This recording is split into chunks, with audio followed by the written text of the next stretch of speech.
Hello, and welcome back to the channel. Relax and close your eyes as you fall asleep to the story of the executioners of Bloodborne and the war against Cainhurst. Deep within the Gothic heart of Yharnam, where blood ministration promised salvation and the hunt consumed all, there existed warriors who believed themselves righteous above all others.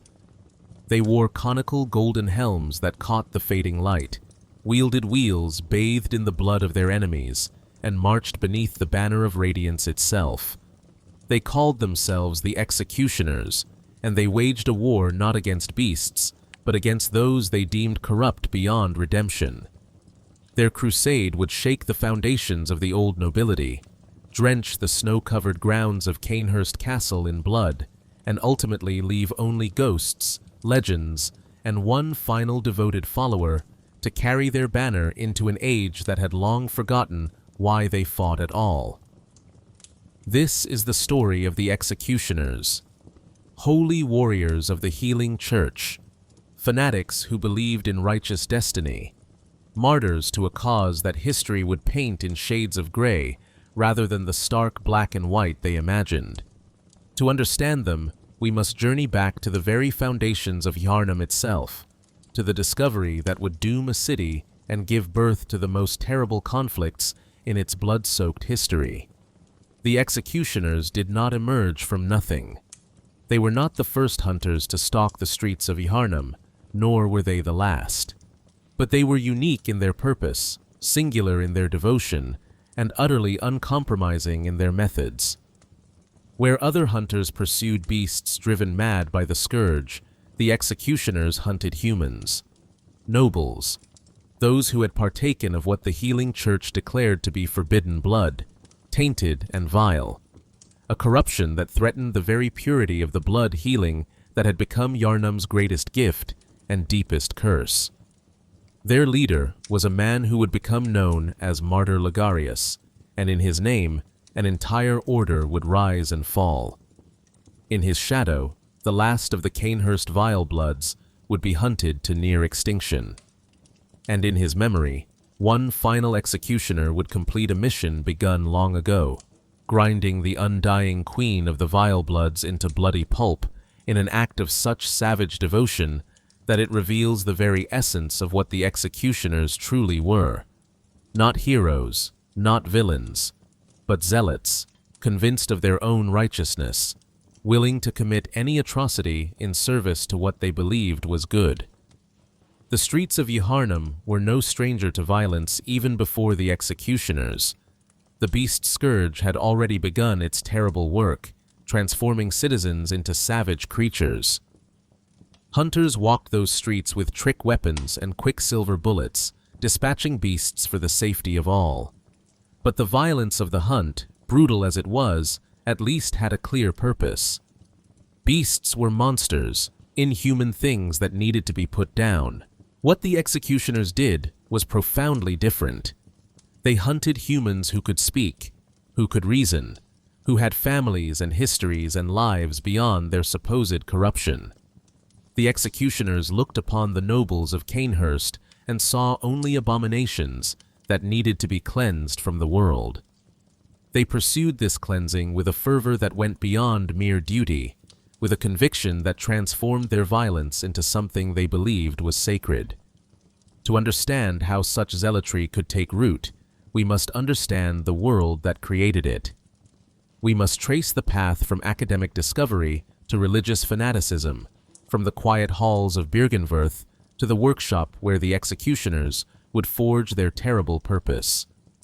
The story begins not with violence, but with curiosity, not with faith, but with scholarship. Byrgenwerth was an institution devoted to the pursuit of knowledge in all its forms.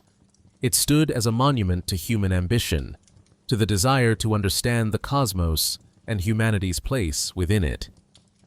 The building itself overlooked a great lake, its windows reflecting the moon when night fell. Within those halls, scholars studied the arcane, the astronomical, the archaeological. They sought not merely to catalog the world, but to transcend it, to elevate human consciousness to something beyond its current limitations. The provost of Byrgenwerth was Master Willem, an aged scholar whose dedication to knowledge had consumed his entire life. Willem guided his students with a particular philosophy. He encouraged them to wear blindfolds, to look inward rather than outward. He taught that they must line their brains with eyes, that true insight came not from observing the material world, but from perceiving deeper truths. His most famous teaching would become an adage remembered long after Byrgenwerth had fallen into decay and been declared forbidden ground. "Fear the old blood," Willem would say. It was a warning that his students would ignore to their eternal regret. But before we understand why this warning went unheeded, we must understand what the old blood was and how it came to be discovered. The scholars of Byrgenwerth were not content to simply theorize about the nature of existence. They wanted proof, evidence, something concrete that would confirm their ideas about transcendence and evolution beyond human limitations. Their excavations led them beneath Yharnam itself into labyrinthine ruins that predated any recorded history of the region. These were the tombs of the Pthumerians, an ancient civilization that had built vast underground cities and temples. The Pthumerians had been something more than merely human, or perhaps something other than human entirely. Their architecture spoke of grand purpose and cosmic ambition. Their artifacts suggested knowledge of forces beyond ordinary understanding. And in those ruins, the scholars found blood. Not ordinary blood, but something that pulsed with unnatural vitality, even after untold centuries. This was the old blood, the blood of the great ones, or perhaps the blood of those who had communed with them. When examined, when tested, when experimentally transfused, this blood displayed properties unlike anything in the natural world. It could heal grievous wounds. It could grant strength and vitality far beyond normal human capacity. It seemed to offer a path toward the very transcendence that Willem and his scholars had been seeking. But it came with dangers that Willem immediately recognized. The blood was not merely a passive substance. It had a will of its own, or perhaps it carried within it the will of whatever entity it had originated from. Those who took too much of it, who allowed it to overwhelm their human nature, began to change. They became aggressive, bestial, losing their reason and their humanity. The blood promised evolution, but delivered devolution, transforming men into monsters. Willem's response was caution.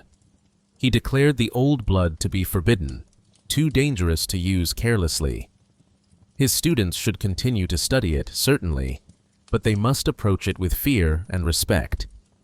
They must not simply inject themselves with it or distribute it widely without understanding the consequences. The path to transcendence lay through inner eyes, through lining one's brain with insight, not through recklessly imbibing blood from unknown sources. But among Willem's students was a man named Lawrence, and Lawrence had a different vision. Where Willem saw danger, Lawrence saw opportunity. Where the old provost counseled caution, the young scholar saw the possibility of relieving human suffering on a massive scale. Here was a cure for disease, a treatment for ailments that had plagued humanity since time immemorial. How could they justify keeping such a miracle locked away in academic study when it could save countless lives? Lawrence was not alone in his thinking. A significant portion of the Byrgenwerth student body agreed with him. They had dedicated their lives to the pursuit of knowledge and the elevation of humanity. Now they had in their possession something that could actually achieve those goals, and their teacher was telling them to lock it away out of fear. To these ambitious young scholars, Willem's caution looked like cowardice, his wisdom like the timidity of old age. The split between Willem and Lawrence must have been painful for both men. Willem had invested years in training Lawrence, had shared with him the deepest mysteries of Byrgenwerth's research, and Lawrence had been a brilliant student, one of the provost's finest. But their fundamental disagreement about the old blood could not be reconciled. When Lawrence made the decision to leave Byrgenwerth, he did not leave alone. Other scholars, those who shared his vision of using the old blood to help humanity, departed with him. They took with them knowledge of the blood's properties, samples from the Pthumerian ruins, and most importantly, they took with them ambition. They descended from the isolated college and entered Yharnam proper, ready to put their theories into practice. And in doing so, they laid the foundation for everything that would follow, for the healing church and its hunters, for the beast scourge and the endless hunt, and ultimately for the executioners and their crusade against Cainhurst. What Lawrence and his fellow scholars created was not simply a medical practice, but a religious institution. The healing church, as it came to be known, combined the old blood with ritual, with ceremony, with the trappings of faith. This was not mere pragmatism. It was recognition of a fundamental truth about human nature. People do not simply want cures for their ailments. They want meaning, purpose, connection to something larger than themselves. The healing church provided all of this. It offered blood ministration, the transfusion of the old blood into those suffering from illness or injury. And remarkably, at least initially, it worked. The blind could see. The lame could walk. Those racked with disease found themselves restored to health. The old blood lived up to its promise, at least in the short term. And the people of Yharnam, grateful for these miraculous cures, embraced the church with fervent devotion. Lawrence became the first vicar of this new institution, its spiritual and practical leader. Under his guidance, the church grew rapidly in both influence and power. What had begun as a group of scholars offering a new medical treatment evolved into the dominant force in Yharnam, superseding even the traditional aristocracy in importance. The church controlled access to the old blood, and in a city that had come to depend on blood ministration, this gave it tremendous leverage. As the church expanded, it developed internal structures and hierarchies. Different groups emerged with different specializations and purposes. At the highest level were the choir, the elite of the church, who claimed direct communion with the great ones. These were the spiritual leaders, the ones who sought to continue the work that had begun at Byrgenwerth, pursuing transcendence and cosmic insight. They occupied the upper cathedral ward, the most elevated and sacred space in all of Yharnam. Below them were various groups of hunters and scholars, each with their own roles to play in the church's grand design. There were white-garbed doctors who administered blood ministration to the masses. There were black-garbed hunters who pursued beasts through the streets when the scourge manifested. There were tomb prospectors who delved into the chalice dungeons seeking more old blood and more knowledge. And there were specialized groups like the Powder Kegs and the Holy Blades, each with their own approaches to hunting and their own philosophies. The church also established workshops where weapons could be crafted and techniques refined. These workshops were more than mere smithies. They were places where doctrine was developed, where identity was forged alongside steel. Hunters trained in these workshops did not merely learn to swing a weapon. They learned to see themselves as servants of a higher purpose, as guardians of the church's sacred mission. It was within this context that the executioners would eventually emerge. But before we reach that point, we must understand the threat that would call them into being. We must turn our attention from Yharnam to a castle far removed from the city's blood-soaked streets, to a place where ancient nobility had endured for centuries, and where the arrival of the old blood would create something that the church could not tolerate. Far from the bustling districts of Yharnam, isolated by both geography and choice, stood Cainhurst Castle. It was a monument to Gothic architecture, all soaring spires and austere battlements, perpetually shrouded in snow and mist. The castle stood so remote that the blood moon that hung over Yharnam during the hunt never appeared in its skies. It existed in a different world entirely, connected to the lands around Yharnam by a single treacherous road that wound through dangerous terrain. The nobles who dwelled within Cainhurst were the old blood in a different sense than the church meant.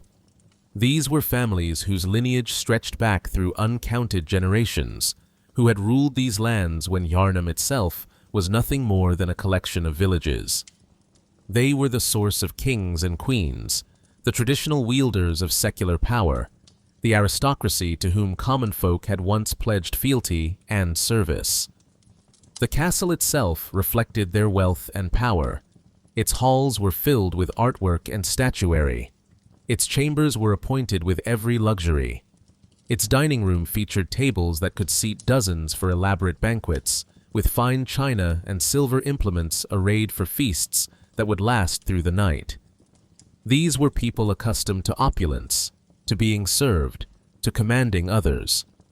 They saw themselves as fundamentally superior to common folk, set apart by bloodline and breeding.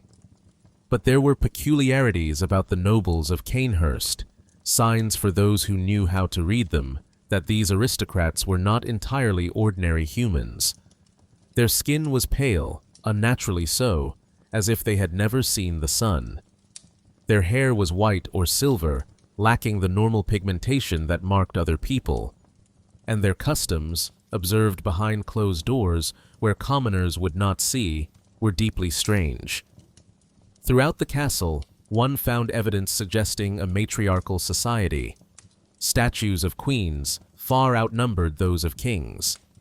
The iconography emphasized feminine power and authority in ways that suggested this was not mere artistic choice, but reflected actual social structure. Women appeared to hold positions of importance here, positions that would have been denied to them in the patriarchal society of Yharnam proper. The architecture and decorative elements of Cainhurst bore striking similarities to the Pthumerian ruins beneath Yharnam. The same geometric patterns appeared in both places. The same symbols and glyphs decorated the walls. Even the layout of certain chambers seemed to echo the underground temples that the Byrgenwerth scholars had excavated. This suggests, though does not definitively prove, that the nobles of Cainhurst had some connection to that ancient civilization, whether through direct descent or through knowledge inherited from them. And like the Pthumerians, the Cainhurst nobles had their own relationship with blood that predated the healing church's blood ministration. They collected blood gems, particularly warm blood gems that pulsed with life force. Their armor was specifically designed to deflect blood of ill intent, suggesting that blood-based attacks were something they had long experience with. Their servants wielded canes that could mark targets with glyphs of corruption, arcane symbols that seemed to involve blood magic. Most tellingly, there were signs throughout the castle of predation and consumption. Human bones lay at the bottom of ornamental fountains. The castle had no regular trade with the outside world, yet guests would arrive via private carriages, brought directly to the castle grounds. Many of these guests never left, or at least never returned home. Rumors must have circulated about the dangers of accepting invitations to Cainhurst, but the promise of a night among the nobility, of seeing such opulence and grandeur, was apparently enough to outweigh such concerns. The truth, buried in implications and environmental storytelling, was that the nobles of Cainhurst were vampires in all but name. They hunted humans. They drank blood. They had done so for generations, perhaps for centuries, maintaining their customs in isolation, where the outside world would not interfere. This was their tradition, passed down through their ancient bloodline, a dark secret that the castle walls concealed. Into this world of decadent predatory aristocracy came an emissary from the healing church, or perhaps from Byrgenwerth before the church's founding. According to Alfred, a scholar betrayed his fellows at Byrgenwerth, bringing forbidden blood to Cainhurst Castle. Whether this was truly betrayal or something more complex remains unclear. The connection between the scholarly elite and the aristocratic elite may have been established deliberately, perhaps as a political alliance in the early days before the church's power was fully consolidated. Some have suggested that Lawrence himself might have visited Cainhurst, seeking the support of the old nobility for his new institution. The presence of Lady Maria, a Cainhurst noblewoman, as Gehrman's apprentice suggests some contact between these worlds. The church would have needed allies among the traditional power structures, and sharing the old blood could have seemed like a gesture of good faith. For nobles already engaged in blood-related practices, such a gift would have held obvious appeal. If this was indeed the church's intention, the outcome suggests a catastrophic miscalculation. Because when Queen Annalise, the monarch of Cainhurst, received the old blood, she did not use it as the church intended. She consumed it according to her own traditions, in her own ways, for her own purposes. And the result was something that would horrify the healing church, and ultimately lead to war. Queen Annalise was already something more than human before the old blood reached Cainhurst. As a descendant of the Pthumerian bloodline, as the queen of a castle full of blood drinkers, she had power and vitality beyond normal human limits. But when she consumed the old blood, when that potent substance mixed with whatever already flowed through her veins, she underwent a transformation that made her truly unique. Annalise became immortal in the most literal sense. Her body could not be permanently destroyed. No matter what violence was inflicted upon it, her flesh would regenerate, her consciousness would persist. She had transcended death itself, becoming an undying entity that existed beyond the normal cycle of life and mortality. And with this transformation came new abilities, new hungers, and a grand purpose that would shape everything the Vilebloods would become. The old blood had not corrupted Annalise in the way it corrupted others. She did not transform into a beast. She did not lose her reason or her humanity.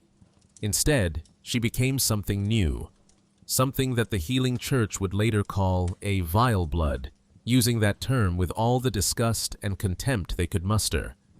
But to Annalise herself, she had simply evolved, had achieved a higher state of being that combined her Pthumerian heritage with the power of the Great One's blood.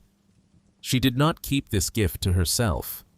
Annalise shared her transformation with the nobles of her court, creating more Vilebloods through the transfusion of her own blood. Those who received it gained extended life, supernatural strength, and abilities beyond normal human capacity. They became a new kind of being, united not just by noble blood, but by the cursed blood that flowed from their queen.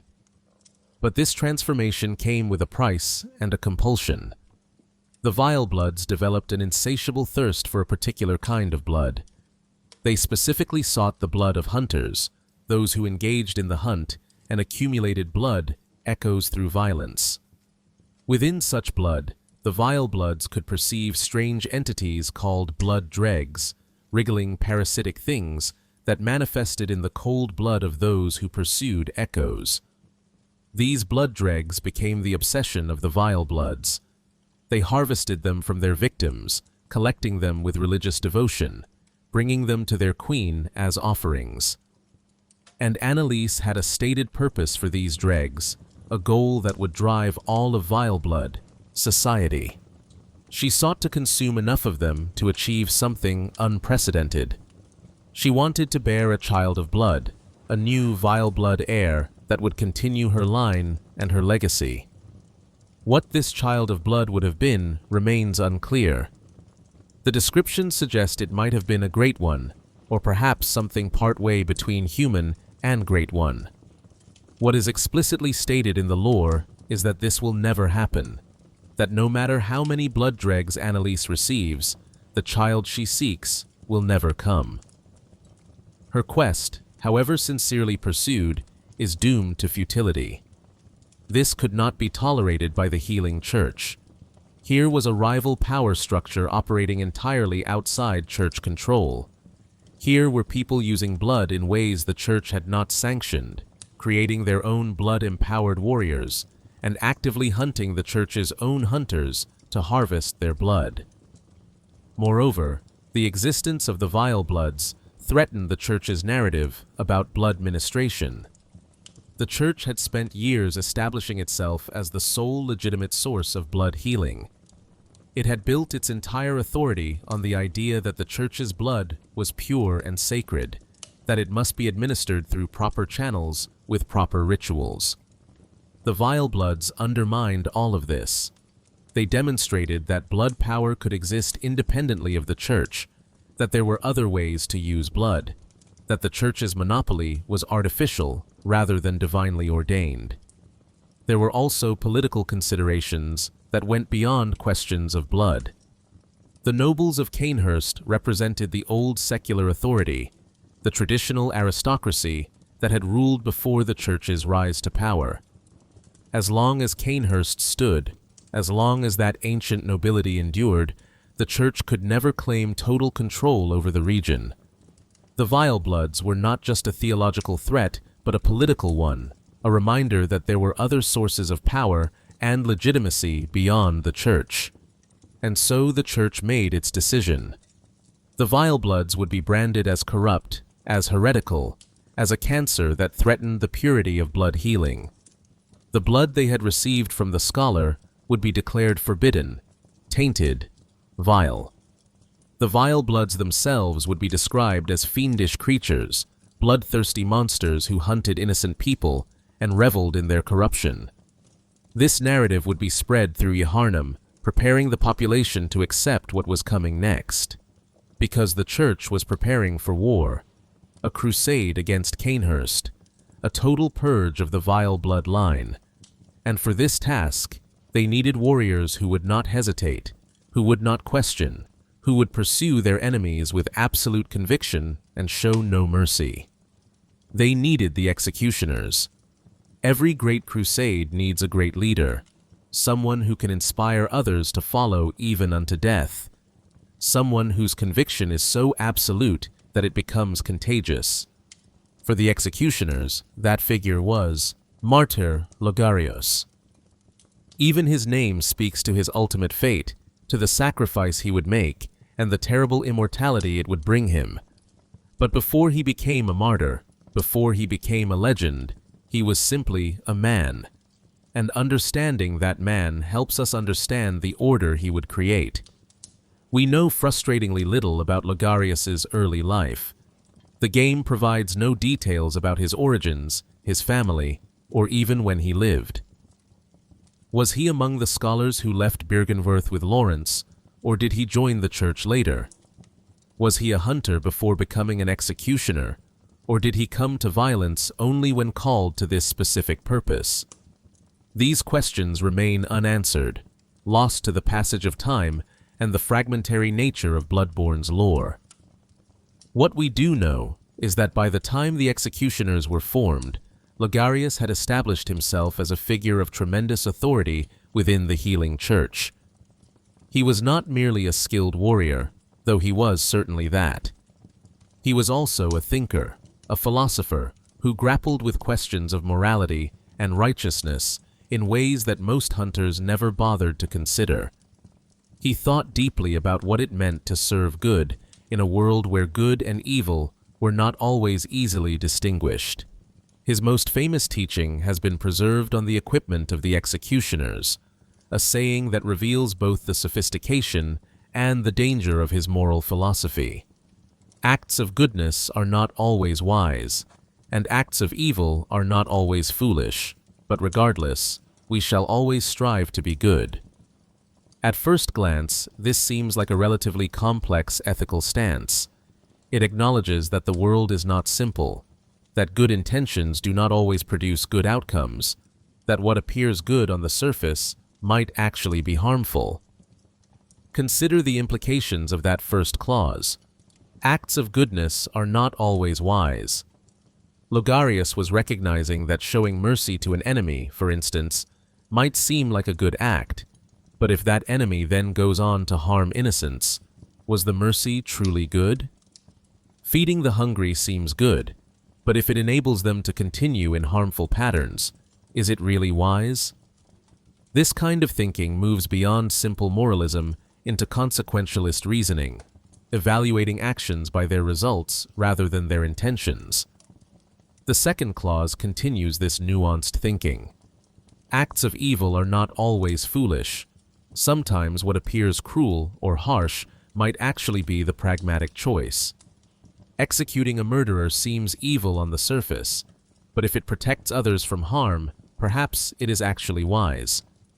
Destroying something beautiful might seem wrong, but if that beauty conceals danger, the destruction might be justified. Again, we see Logarius thinking in terms of outcomes and consequences. But then comes that critical final clause, and this is where the sophistication collapses into fanaticism. Regardless, we shall always strive to be good. Having acknowledged all the complexity, having recognized that wisdom and goodness do not always align, Logarius insists that the executioners must always pursue goodness anyway. This creates a framework where any action, no matter how terrible it might appear, can be justified as long as the actor believes they are striving toward goodness. This is the logic that enables atrocity. It allows for tremendous flexibility in practice while maintaining the appearance of moral absolutism in principle. The executioners could slaughter entire families, could show no mercy to those who begged for their lives, could commit what anyone else would call genocide, and still maintain that they were acting in service to goodness because they were striving toward what they believed was right. The teaching also implicitly subordinates wisdom to goodness. If acts of goodness are not always wise, but we must strive for goodness regardless, then wisdom becomes secondary. The executioners were not called to be prudent or cautious. They were called to be good, and they alone would determine what goodness meant in practice. This gave them tremendous power and equally tremendous danger, because there was no external check on their definition of goodness, no way to challenge their conviction that what they were doing was right. Logarius did not merely preach this philosophy, he embodied it. When the call came to march against Cainhurst, when the church decided that the Vilebloods must be destroyed, Logarius answered with absolute conviction. He gathered warriors to his banner, those who shared his beliefs, or who at least were willing to follow his leadership. These would become the executioners, and under Logarius' command, they would prepare for war. The workshop where the executioners trained and equipped themselves was described as a secretive enclave of mystical beliefs and heady fanaticism. This was not merely a place where weapons were forged and tactics practiced. It was where the executioners fashioned their identity, where they convinced themselves of the righteousness of their cause, where they transformed ordinary violence into what they believed was holy purpose. In this workshop, they created the symbols that would define their order. The wheel that would become their signature weapon, representing righteous destiny and the turning of fate against the wicked. The golden helm that would mark them as bringers of luminous judgment. The Radiance rune that would set them apart as servants of light against darkness. Every element was carefully chosen to reinforce their self-conception as warriors of goodness. Logarius himself likely spent long hours in this workshop, not just preparing for battle, but preparing his followers psychologically and spiritually for what they would be asked to do. He would have known that asking men to kill other men, to slaughter nobles and their families, to show no mercy even to those who surrendered, required more than simple orders. It required absolute conviction. It required a worldview in which such violence was not just necessary, but good. And so he taught them. He shared his philosophy, his conviction that they were serving a higher purpose. He explained how the Vilebloods threatened everything the church stood for, how their corruption endangered all of Yharnam, how allowing them to live would be an act of foolish mercy rather than wise goodness. He convinced his followers that what they were about to do was not murder, but execution, not genocide, but cleansing, not atrocity, but righteousness. By the time the executioners marched toward Cainhurst, They were not merely soldiers following orders. They were zealots on a crusade, absolutely convinced of the justice of their cause, ready to commit any violence in service to what they believed was good. And at their head was Logarius, the man who would lead them to victory and then make a sacrifice so absolute that his name would forever be associated with martyrdom. The assault on Cainhurst Castle was not a spontaneous raid or a hasty attack. It was a carefully planned military campaign, organized and equipped by the Healing Church, led by Martyr Logarius and his band of executioners. The Church committed significant resources to this crusade, viewing the destruction of the Vilebloods as essential to maintaining its authority and protecting the purity of its blood ministration. Getting to Cainhurst would have been difficult under any circumstances. The castle stood isolated, reachable only by a single treacherous road through dangerous terrain. The nobles had always been reclusive, and their transformation into Vilebloods had made them even more withdrawn from contact with the outside world. They likely received few visitors and maintained limited trade with Yaharnam.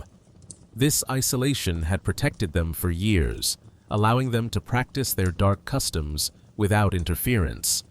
But isolation also made them vulnerable. When the executioners finally came, the Vilebloods would have no allies to call upon, no neighboring lords who might ride to their defense. They stood alone, and the Healing Church knew this. The Church may have used subterfuge to approach Cainhurst, perhaps disguising their warriors as merchants or emissaries, getting close enough to launch a sudden, overwhelming attack before the defenders could properly organize. When the assault began, it must have begun with devastating force, judging from the carnage left behind. The executioners did not announce their intentions or offer terms of surrender. They came as instruments of judgment, wielding their great wheels and wearing their golden helms, and they fell upon Cainhurst with overwhelming violence. The courtyard became a battlefield, the pristine snow stained red with blood, the air filled with the sounds of combat and dying. The Vilebloods fought back as best they could.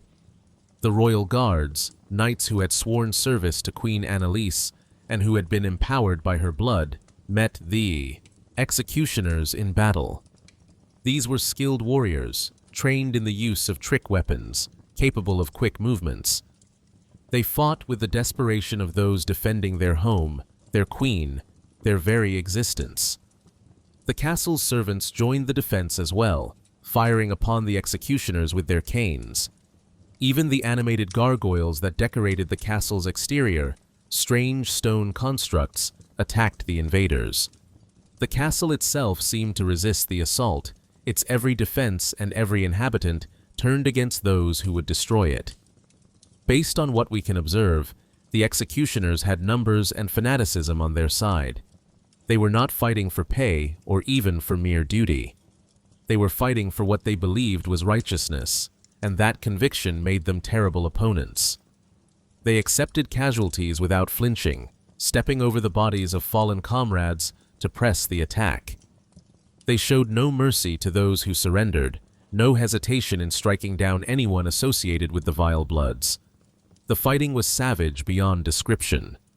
The executioners bathed their wheels in the blood of their enemies, quite literally steeping their weapons in the ire of those they killed. They bound some of the female nobles and slit their throats in ritual executions. They beheaded others outright. They killed servants and guards, nobles and commoners, anyone who stood in their way or who bore even the slightest association with the Vilebloods. We can see the evidence of this slaughter throughout Cainhurst, even centuries later. The female ghosts that wander the halls are the spirits of noblewomen who died violent deaths, their consciousness somehow persisting in the castle where they were murdered. The bloodlickers, those bloated parasitic creatures that feed on blood, infest the castle, grown enormous from gorging on the carnage. The very stones seem to remember the violence, to carry the weight of so many deaths. The Vilebloods inflicted losses on the executioners as well. Alfred's later account makes this clear. not all went well during the assault. Many executioners died in the fighting, struck down by Vileblood knights, or torn apart by gargoyles. The cost was high, perhaps higher than the church had anticipated, but the executioners considered this an acceptable price. They had come to cleanse corruption, and if some of their own fell in that cleansing, they would be honored as martyrs to the cause. As the battle raged through the castle's halls and courtyards, Logarius fought his way toward the throne room. His goal was clear. If he could reach Queen Annalise, if he could kill her, the entire crusade would be justified. The source of the Vileblood corruption would be eliminated, and without her, the remaining Vilebloods would have no one to create more of their kind. The war would end with her death. But when Logarius finally reached Annalise, when he confronted the immortal queen in her throne room, he discovered the terrible truth of her nature. She could not be killed. No matter what wounds he inflicted, no matter how many times he struck her down, she would not die. Her flesh regenerated, her consciousness persisted. She was truly immortal, blessed or cursed with life that could not end. Faced with an enemy he could not kill, Logarius made the decision that would define his legacy and earn him the title of martyr. If he could not destroy Queen Annalise, he would imprison her. He would ensure that she could never leave this castle, never create more Vilebloods, never threaten the church again. And he would stand guard over her prison for as long as necessary, even if that meant eternity itself. To accomplish this, Logarius employed an artifact associated with the Cainhurst royalty, the Crown of Illusions. This strange object had the power to create or dispel illusions, to hide things that should be visible or reveal things that should be hidden.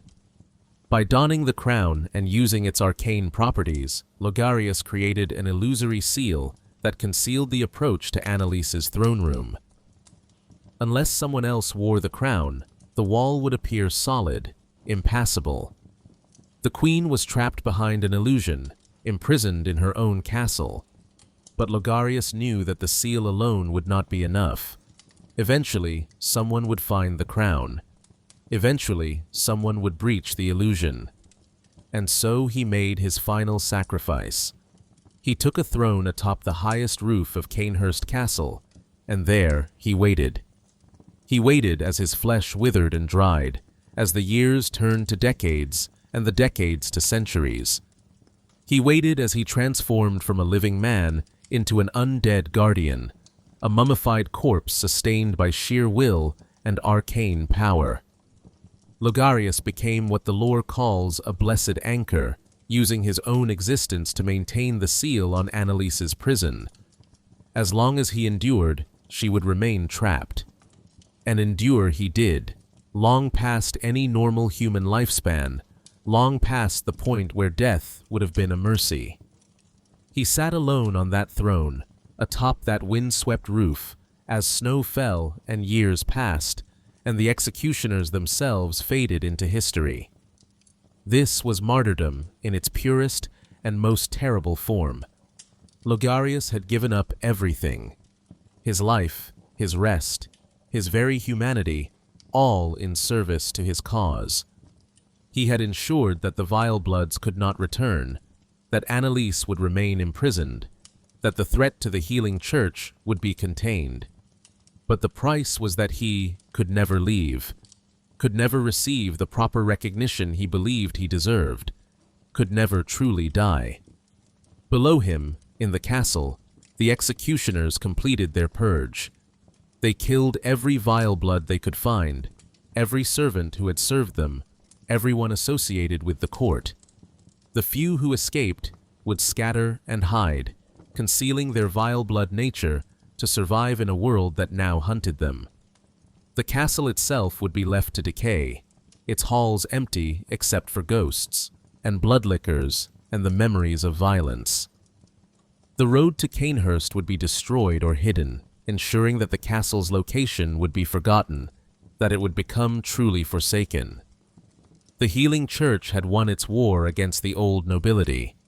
The rival power structure was eliminated.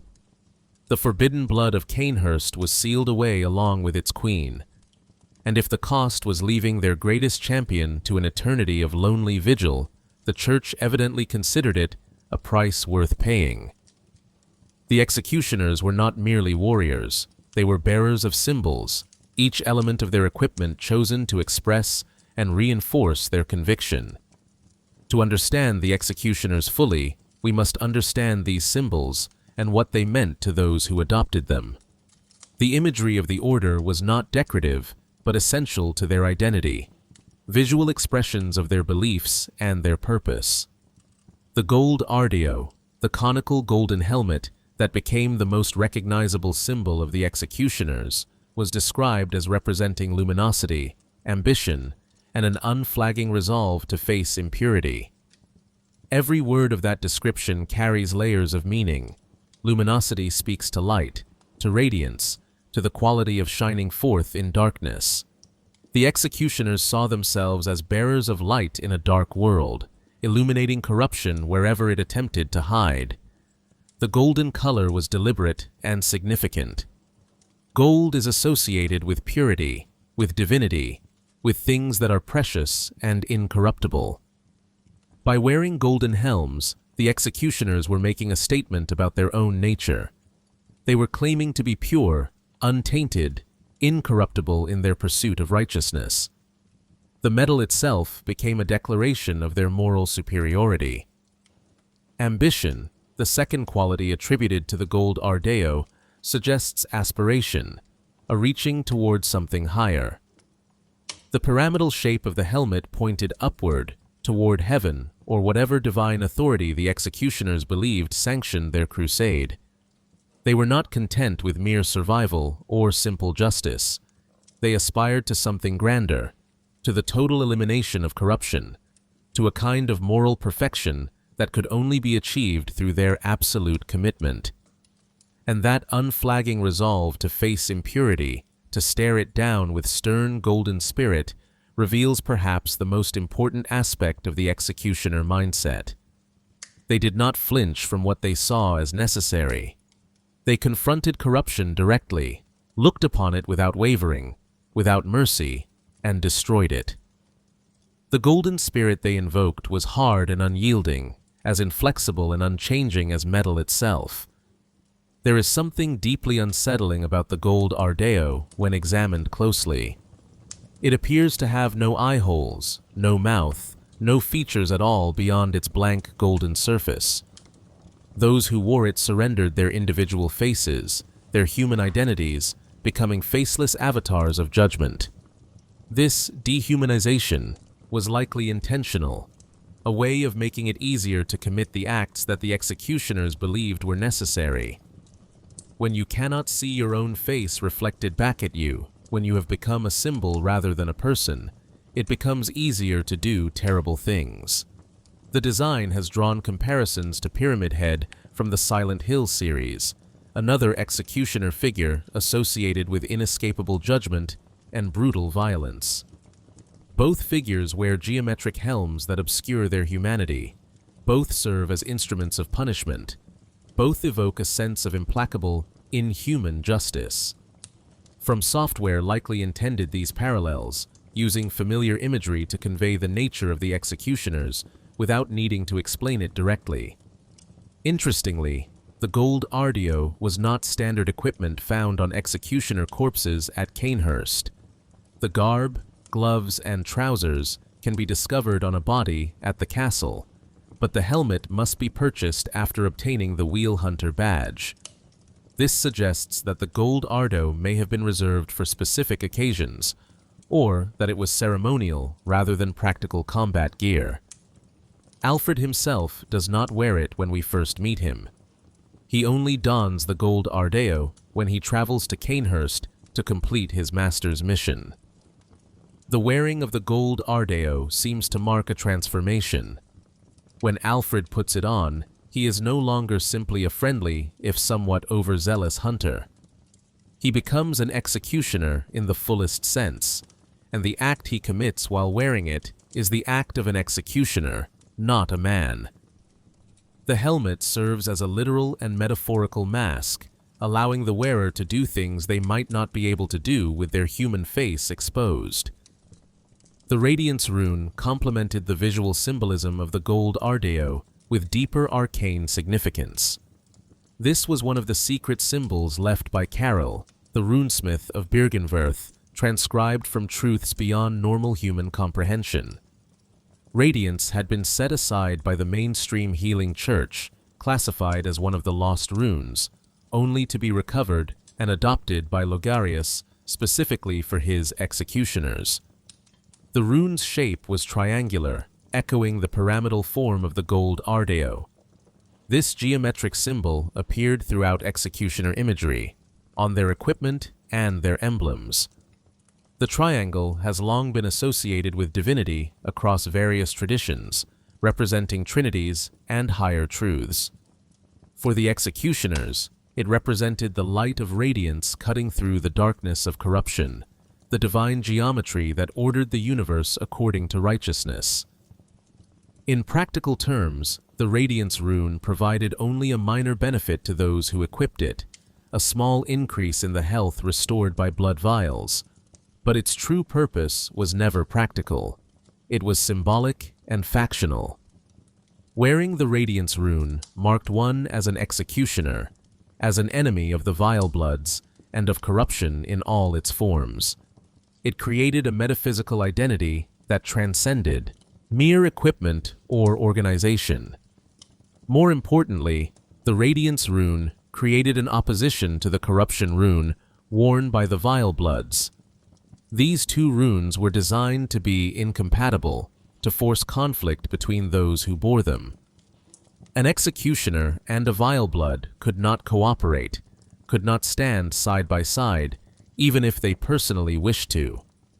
The runes themselves would force hostility between them, ensuring that the ancient enmity would persist as long as either rune existed. This factional opposition was not merely ideological, but was literally written into the structure of reality through the runes. It made the war between executioners and Vilebloods not just a human conflict, but a cosmic one, an opposition built into the very arcane forces that govern the world. The executioners did not simply choose to fight the Vilebloods. Their very nature as bearers of radiance made them fundamentally opposed to those who bore corruption. The Logarius Wheel, the signature weapon of the executioners, carried layers of symbolism beyond its practical function. As previously noted, the wheel represented righteous destiny, the idea that fate itself turned in favor of the just. But there was more to it than that. Wheels had been used throughout history as instruments of torture and execution, particularly the breaking wheel upon which condemned criminals would be bound and their bones shattered one by one.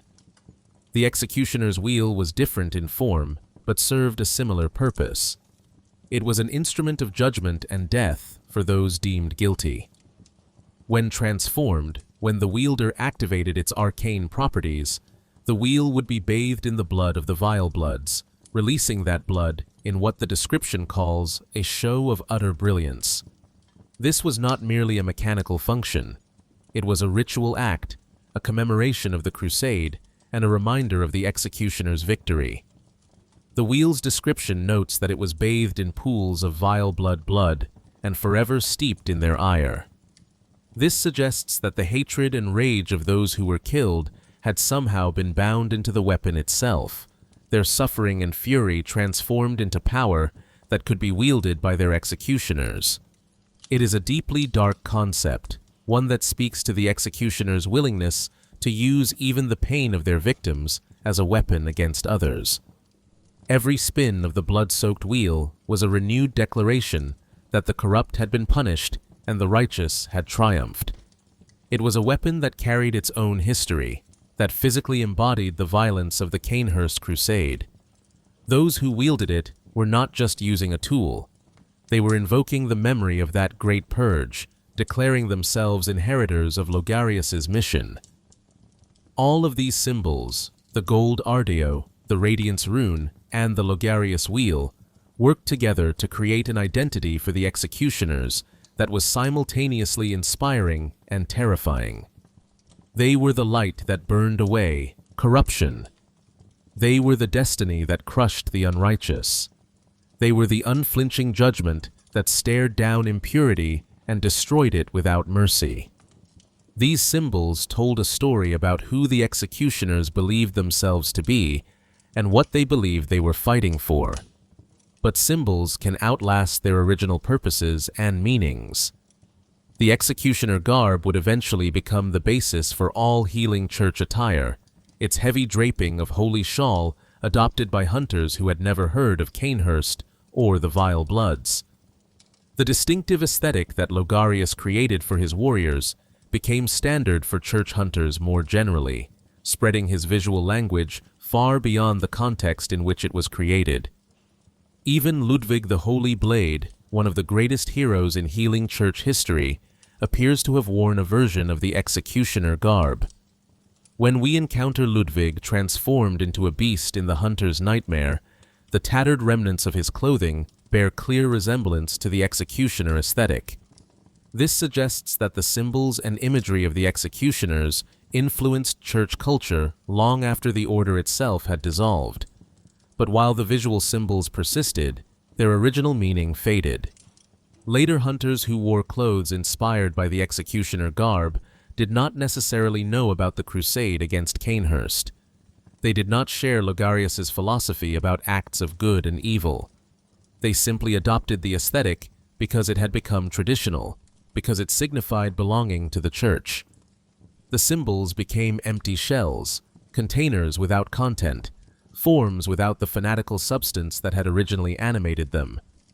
The Gold Ardeo became a curiosity that could be purchased from merchants. The Logarius Wheel became a specialized weapon that few bothered to master. The Radiance rune became something that could be equipped for its minimal practical benefit without any understanding of what it had meant to those who first bore it. And eventually, only one person would remain who truly understood these symbols, who knew their history and their purpose, who wore them not as tradition, but as conviction. That person was Alfred, the last true executioner, and his story shows us what happens when ancient symbols encounter modern devotion. In an age when the executioners had passed into legend and the healing church itself was crumbling, there remained one man who carried the banner of Logarius' crusade with absolute conviction. Alfred, who called himself a protege of Martyr Logarius despite never having met his master, represents both the persistence of belief and the tragedy of devotion to a cause that history had already rendered irrelevant. When we first encounter Alfred, he is praying before an altar near the entrance to Old Yharnam.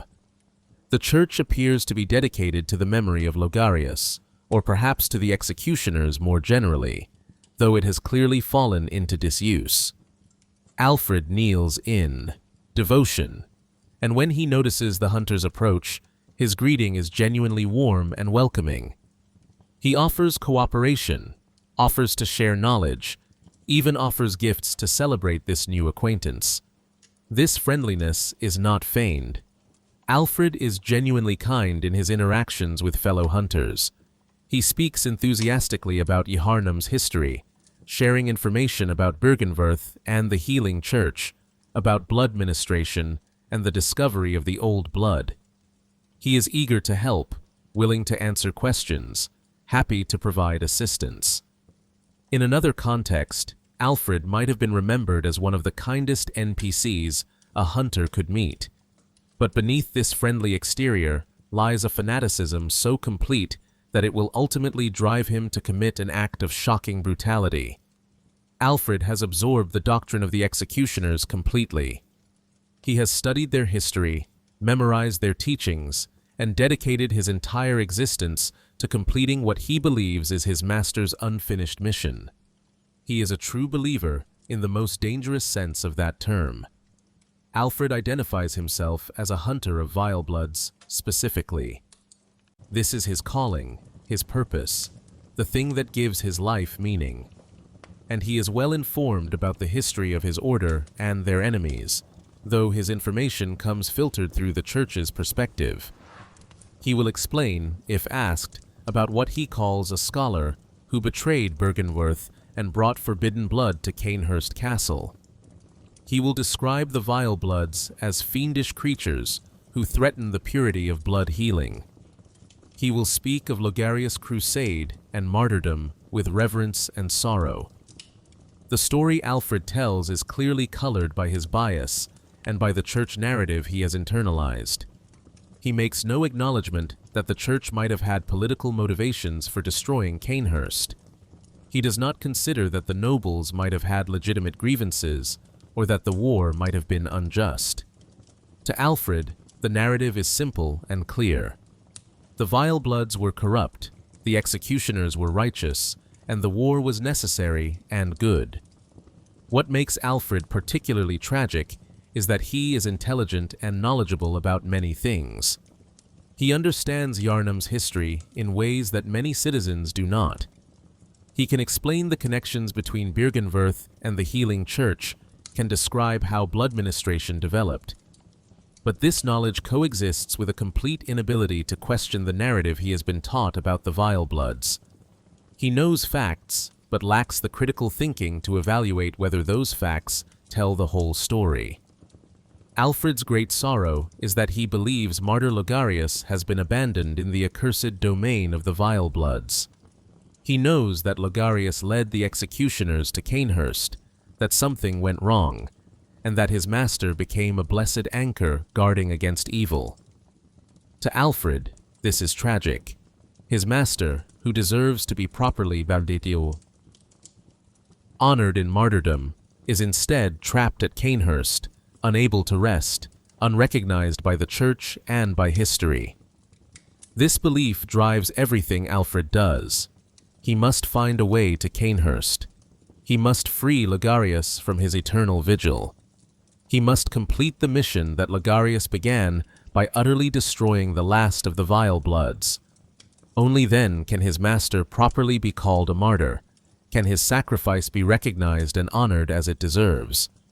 This is Alfred's purpose, his quest, the thing that gives meaning to his existence. But Alfred faces a seemingly insurmountable obstacle. The location of Cainhurst has been lost. The road has been destroyed or hidden. Even within the healing church, which still exists in some diminished form, no one seems to know how to reach the forsaken castle anymore. Alfred has devoted himself to this quest, but he has no clear path forward. He searches, he prays, and he hopes that somehow his master's hand is guiding him toward his destiny. When the hunter gives Alfred the unopened summons, the letter found in Annalise's throne room after defeating Logarius, Alfred's reaction is one of pure jubilation. This is what he has been searching for, the sigil of Cainhurst, proof that the castle still exists, and an invitation that can guide him there. He thanks the hunter profusely, seeing in this gift the hand of fate, the guidance of his master working through events to bring about the completion of the great work. Alfred rewards the hunter with the Wheel Hunter badge and teaches the church bow gesture.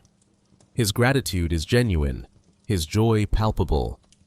Then he departs for Cainhurst to complete his sacred mission. There is no doubt in his voice, no hesitation, no awareness that what he is about to do might be morally questionable. He is convinced of his righteousness, and that conviction makes him capable of anything. What Alfred does at Cainhurst is one of the most disturbing sequences in all of Bloodborne. When the hunter returns to the throne room after giving Alfred the summons, they find him standing over the pulverized remains of Queen Annalise. He has beaten her body into nothing but bloody pulp with the Logarius Wheel, reducing the immortal queen to viscera and her still-living head, which sits grotesquely amid the carnage. Alfred's reaction to his own atrocity is perhaps more disturbing than the act itself. He laughs. It is not cruel laughter exactly, not the cackling of a sadist who enjoys inflicting pain. It is the genuine joy of someone who has finally achieved a long-sought goal, the relief of someone who believes they have accomplished something profoundly good. He is happy because he thinks he has honored his master, avenged the executioners, struck a great blow against corruption. His dialogue at this moment is chilling in its earnestness. He speaks of how the queen had claimed to be immortal, how she used this as a taunt against her enemies. But now look at her, reduced to this state. Alfred has proven that even immortality cannot save the corrupt from the judgment of the righteous. He has completed his mission, fulfilled his purpose, honored the memory of Martyr Logarius. What Alfred does not know, what his fanaticism blinds him to, is that Annalise is not truly dead. Her flesh still lives, warm and cursed with the same immortality it has always possessed. She can be resurrected by bringing that flesh to the altar of despair, where cosmic forces can restore her completely. Alfred has not accomplished his goal. He has merely delayed it, merely inflicted temporary violence on an enemy who cannot permanently die. But he does not know this, and in his ignorance, he believes he has succeeded. After completing what he thinks is his master's mission, Alfred returns to the altar where the hunter first met him. There, in that place of prayer and devotion, he performs one final act. He takes his own life. The game does not show this directly, but when the hunter finds him, Alfred is dead, and the Radiance rune can be collected from his corpse. The reasons for Alfred's suicide are never explicitly stated, leaving us to draw our own conclusions from the evidence. Having devoted his entire existence to one purpose, to completing Logarius's mission and honoring his master's memory, Alfred may have found himself without purpose once that task was done. He had achieved his life's goal, and there was nothing more to strive for. His entire identity had been wrapped up in this quest, and with it completed, he may have felt himself become purposeless. There is also a disturbing detail that suggests another possibility. When Alfred's eyes are examined closely, they show signs of the collapse of pupils, the same indicator seen in the eye of a blood-drunk hunter, which marks the onset of the beast's scourge. This suggests that Alfred, in his violence, in his complete immersion in bloodshed and his brutal murder of Annalise, may have been succumbing to the very corruption he thought he was fighting against. His suicide might have been a final act of will, choosing death over transformation, refusing to become the thing he hated. Or perhaps, having committed such violence, having beaten a helpless woman into pulp with such savage enthusiasm, some part of Alfred's consciousness recognized what he had become and could not bear to continue existing. We cannot know for certain, but either interpretation adds layers of tragedy to his end. On Alfred's corpse can be found the Radiance rune, the symbol of the executioners. This is what allows the hunter to join the covenant if they choose, to become an executioner themselves in some metaphysical sense. But with Alfred's death, the executioners truly end. There is no one left to carry on the tradition, no one who believes as deeply as Alfred did, no one who understands what the symbols and the doctrine actually meant. The covenant becomes nothing more than a rune that can be equipped, a factional identity without a faction to support it, an opposition to the Vilebloods that exists only in the abstract. Alfred was the last living connection to the executioner's actual history and purpose. With him gone, they become pure myth, pure symbol, pure memory. Alfred's tragedy is multi-layered.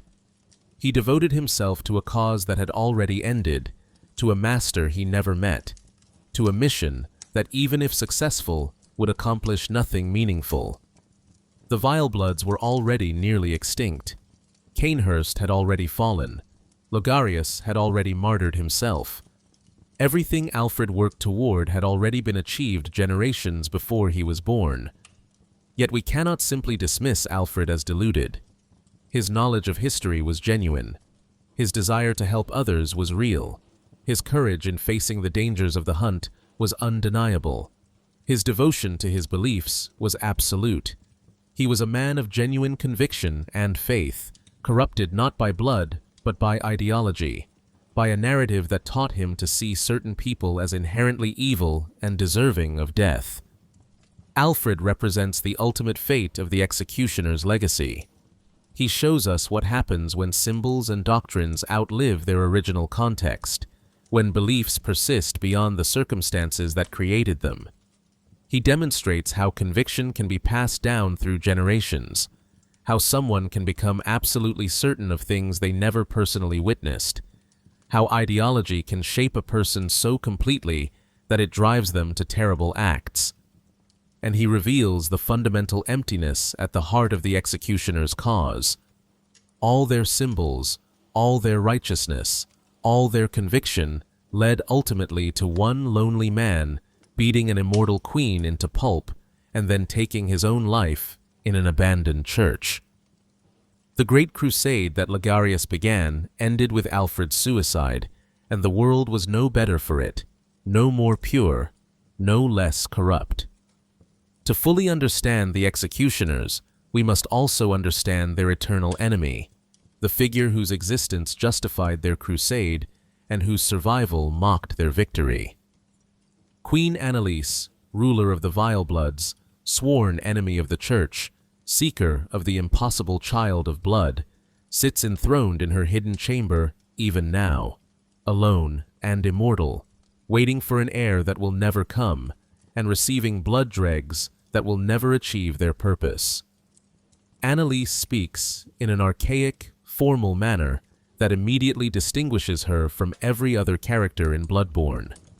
She uses the royal we, referring to herself in the plural, even though she is utterly alone.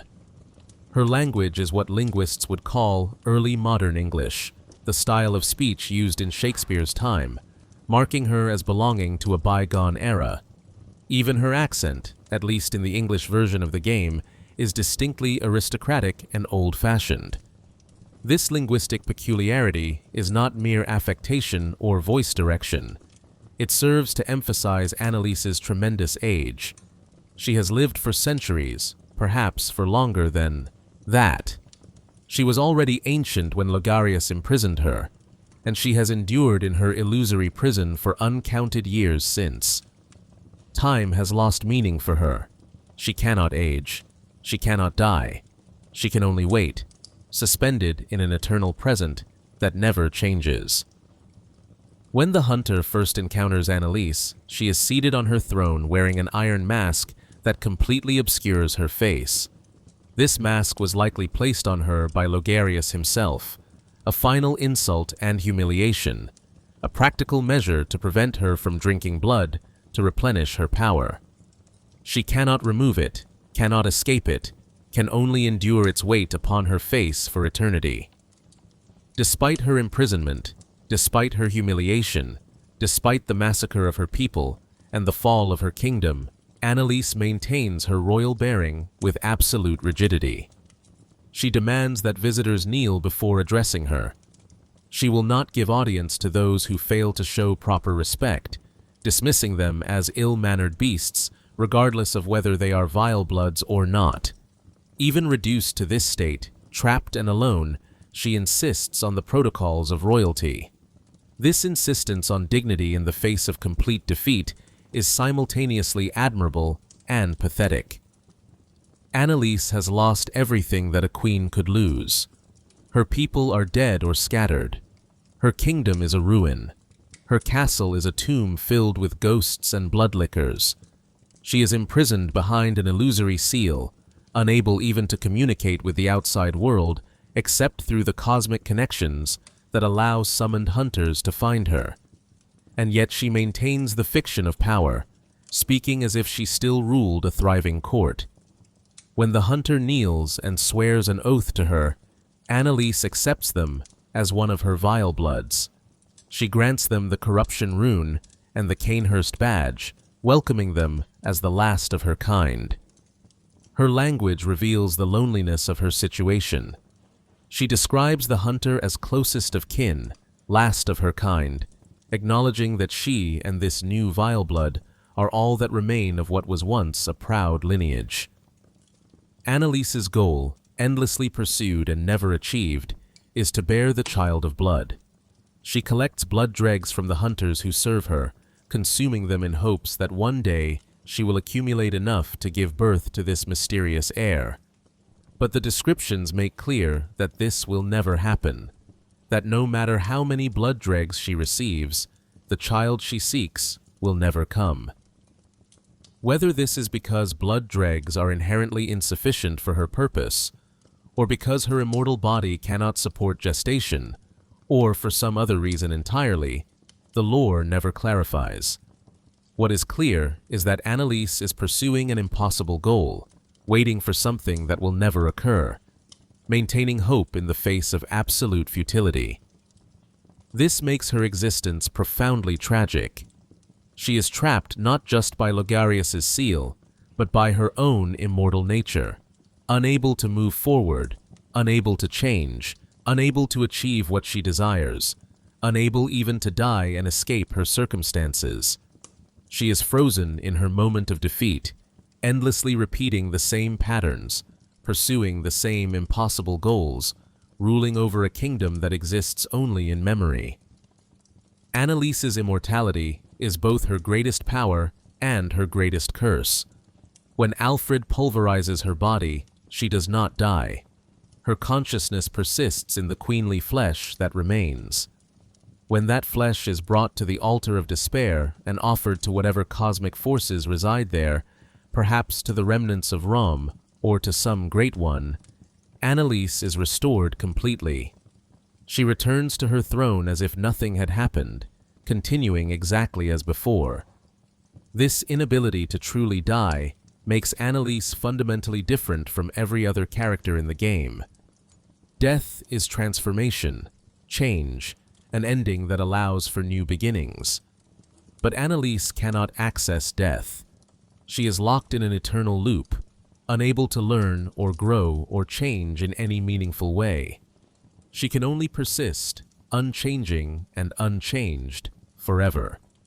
The parallels between Annalise and Yharnam, the Pthumerian queen, are deliberate and significant. Both are pale-skinned, white-haired queens of ancient lineages. Both are associated with blood and with the desire to bear children.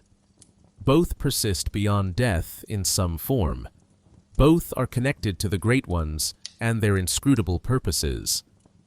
The game strongly implies that Annalise may be a descendant or perhaps a reincarnation of the Pthumerian royalty.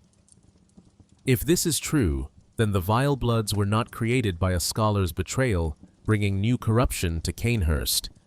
They were simply what the Cainhurst nobles had always been, descendants of the Pthumerians with their own ancient relationship to blood and cosmic forces. The old blood from Byrgenwerth did not corrupt them. It awakened something that had always been within them, bringing forth their Pthumerian heritage in a new form. From this perspective, the Executioner's crusade appears in a different light. They were not fighting against a new corruption, but against an ancient bloodline that predated the Healing Church, and perhaps even Yharnam itself. The Church saw the Vilebloods as a threat, not because they were inherently evil, but because they represented an alternative source of power, a competing claim to authority based on ancient blood and lineage, rather than on the Church's monopoly over the old blood. Annalise herself seems to understand the political dimension of the conflict, though she never states it explicitly. Her description of the Church as her sworn enemy, her references to the Vilebloods being in opposition to Church authority, suggest that she recognizes this was not merely a theological dispute, but a struggle for power and dominance. But understanding the political motivations does not make Annalise innocent or sympathetic in any simple sense. The Vilebloods did hunt humans. They did collect blood dregs through violence and murder.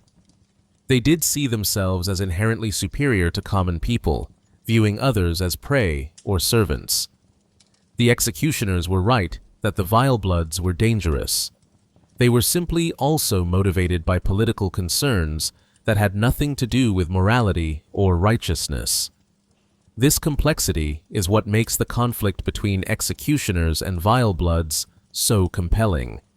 Neither side was purely good or purely evil. The Vilebloods were predatory aristocrats who use their power to exploit and kill others. The executioners were fanatics who committed genocide in the name of righteousness. Both believed themselves justified. Both committed atrocities. Both left behind only ruins and suffering. Annalise sits on her throne still, in every playthrough of Bloodborne, waiting for blood dregs that will never achieve their purpose, ruling over a kingdom that exists only in her mind, imprisoned by an illusion that most players will never discover. She is the executioner's eternal enemy and eternal failure, proof that their crusade, for all its violence and conviction, accomplished nothing permanent. She cannot die, cannot change, cannot escape. She can only wait, alone in her throne room, speaking her archaic language to the rare hunters who find her, accepting their oaths, receiving their offerings, pursuing her impossible dream. She is both a queen and a prisoner, both powerful and helpless, both victor and victim.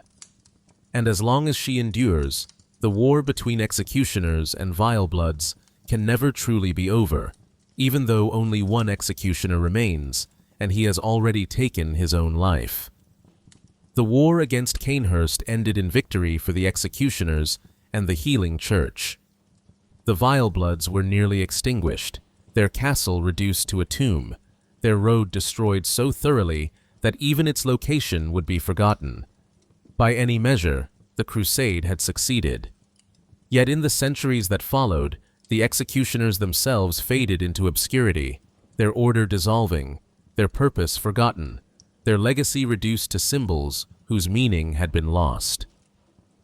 What happened to the executioners after Cainhurst? The evidence suggests a gradual decline rather than a sudden dissolution. The war itself had taken a terrible toll. Many executioners died in the assault on the castle, struck down by Vileblood knights, or torn apart by gargoyle defenders. Logarius himself was lost, transforming into an undead guardian who could never return to Yharnam. Those who survived and made it back to the city found themselves in a world that was changing in ways that made their specific mission less relevant. The immediate threat that had justified the executioner's existence was gone. The Vilebloods were destroyed as a coherent force. There was no longer a competing source of blood power, no rival aristocracy threatening the church's dominance. The executioners had fulfilled their purpose, and paradoxically, that made them unnecessary.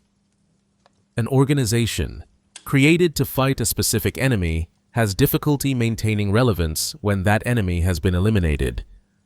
Moreover, the nature of threats facing Yharnam was evolving. The beast scourge, always present in the background, was growing worse with each passing year. More and more people who received blood ministration were transforming into savage monsters. The Knights of the Hunt, when hunters took to the streets to eliminate beasts, were becoming more frequent and more deadly. The church needed hunters who could fight these bestial threats, not warriors trained to execute human heretics. The executioner's workshop, that secretive enclave where they had forged their doctrine and their identity, likely continued to operate for some time after Cainhurst. New members may have been recruited and trained in the old ways, taught about the crusade against the Vilebloods and the philosophy of Logarius. But without a clear enemy to fight, without an active mission to pursue, the workshop would have struggled to maintain its distinct identity and purpose. We can see evidence of the executioner's influence persisting even after the order itself had faded. The executioner garb, with its heavy draping of holy shawl, became the basis for all healing church attire. The aesthetic that Logarius established for his warriors became the standard for church hunters more generally. In this way, the executioners shaped how later generations would dress and identify themselves, even though those later hunters had no connection to the original crusade. Ludwig the Holy Blade, one of the greatest heroes in healing church history, appears to have worn a version of the executioner garb.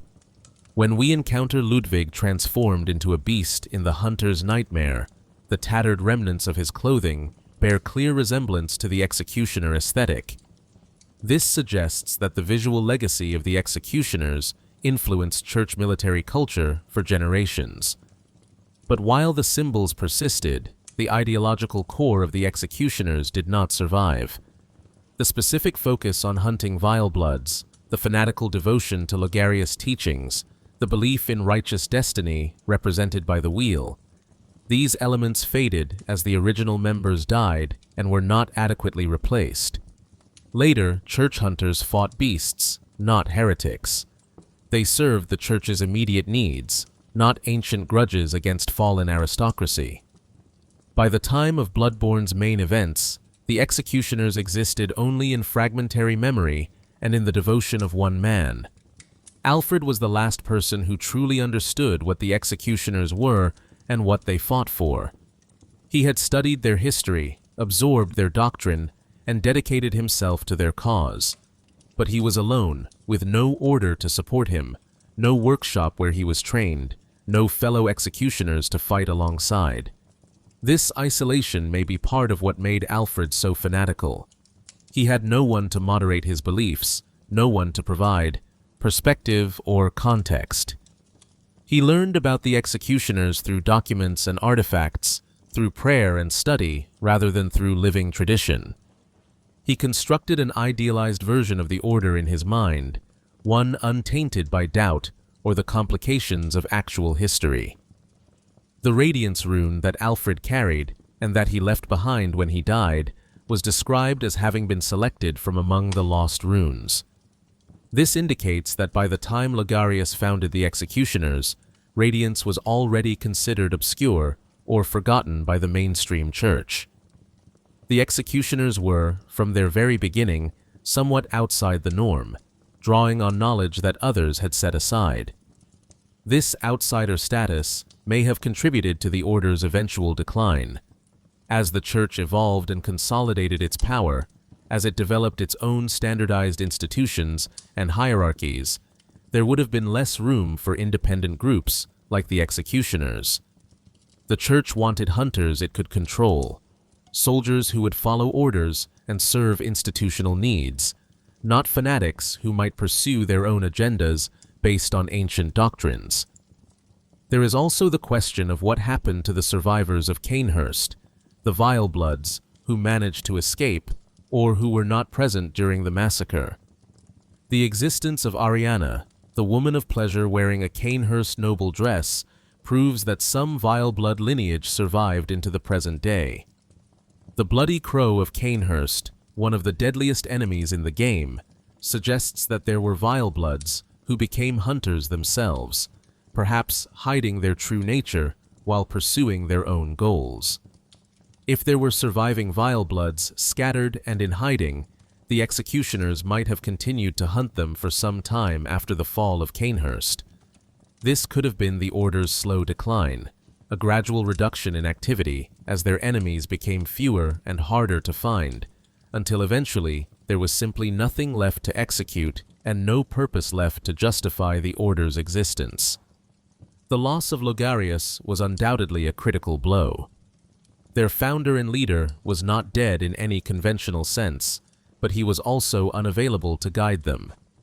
He sat alone at Cainhurst, maintaining the seal on Annalise, transformed into an undead guardian who could not communicate with his followers or provide direction.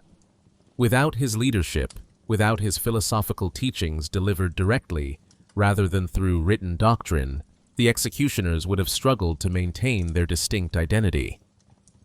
In the end, the executioners became a footnote in the healing church's history. Their distinctive helmet became a curiosity that could be purchased from merchants for an exorbitant price. Their wheel became a specialized weapon that few hunters bothered to master.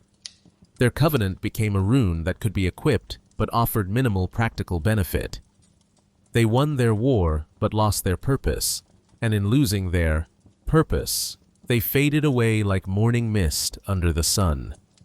Alfred's quest represents a futile attempt to resurrect something that was already dead. He tried to embody the executioner's ideals, to complete their mission, to honor their memory. But he was fighting a war that had ended long ago, pursuing enemies who had already been defeated, serving a master who had died before Alfred was born. His tragedy is the executioner's tragedy, the fate of those who define themselves entirely by opposition to something else, and who find themselves purposeless when that opposition is removed. The executioners left behind only symbols, and symbols without meaning are just shapes and sounds, empty vessels waiting to be filled with new purposes that their creators never intended. At the heart of the executioner's identity was a philosophical teaching attributed to Logarius himself, preserved on the description of their equipment. Acts of goodness are not always wise, and acts of evil are not always foolish, but regardless, we shall always strive to be good. This deceptively simple statement encapsulates both the sophistication and the fundamental danger of the executioner's moral worldview. The teaching begins by acknowledging complexity. Acts of goodness are not always wise. This recognizes that the world is not morally simple, that good intentions do not guarantee good outcomes. A parent who never disciplines a child acts from love, but may produce a spoiled adult. A ruler who shows mercy to a traitor seems merciful, but may enable further betrayals. What appears good on the surface may actually cause harm in the long run. This kind of thinking demonstrates real philosophical sophistication. It moves beyond naive moralism into consequentialist reasoning, evaluating actions by their results rather than merely their intentions. It acknowledges that we must think carefully about the effects of our choices, that goodness requires wisdom to be truly good. The second clause continues this nuanced approach. Acts of evil are not always foolish. Sometimes what appears cruel might actually be pragmatic. Executing a murderer seems harsh, but protects innocent lives. Destroying a beautiful structure might seem wasteful, but could be necessary if that structure harbors disease or danger. What looks evil to observers might actually be the wise choice in context. Again, we see Logarius thinking in sophisticated terms about the relationship between morality and practical wisdom. He is not a simple moralist who believes that good and evil can be easily distinguished.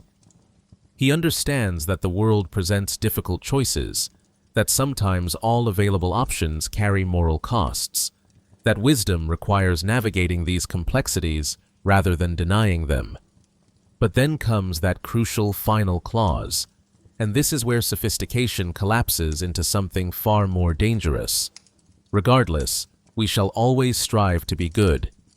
Having acknowledged all the complexity, having recognized that goodness and wisdom do not always align, Logarius insists that the executioners must pursue goodness anyway.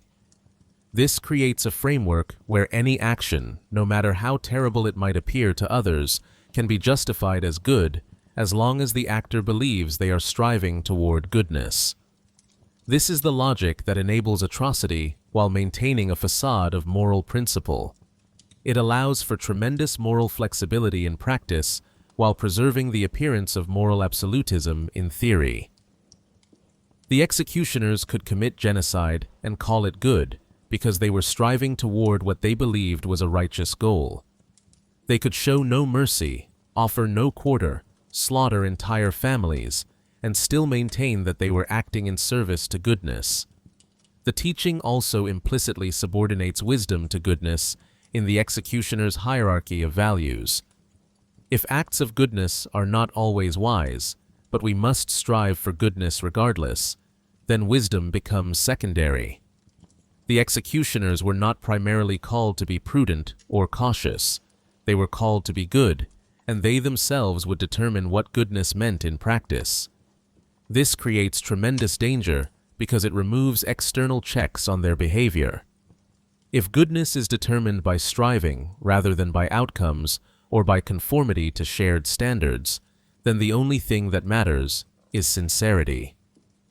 As long as the executioners truly believed they were pursuing goodness, as long as they were sincere in their convictions, their actions were justified.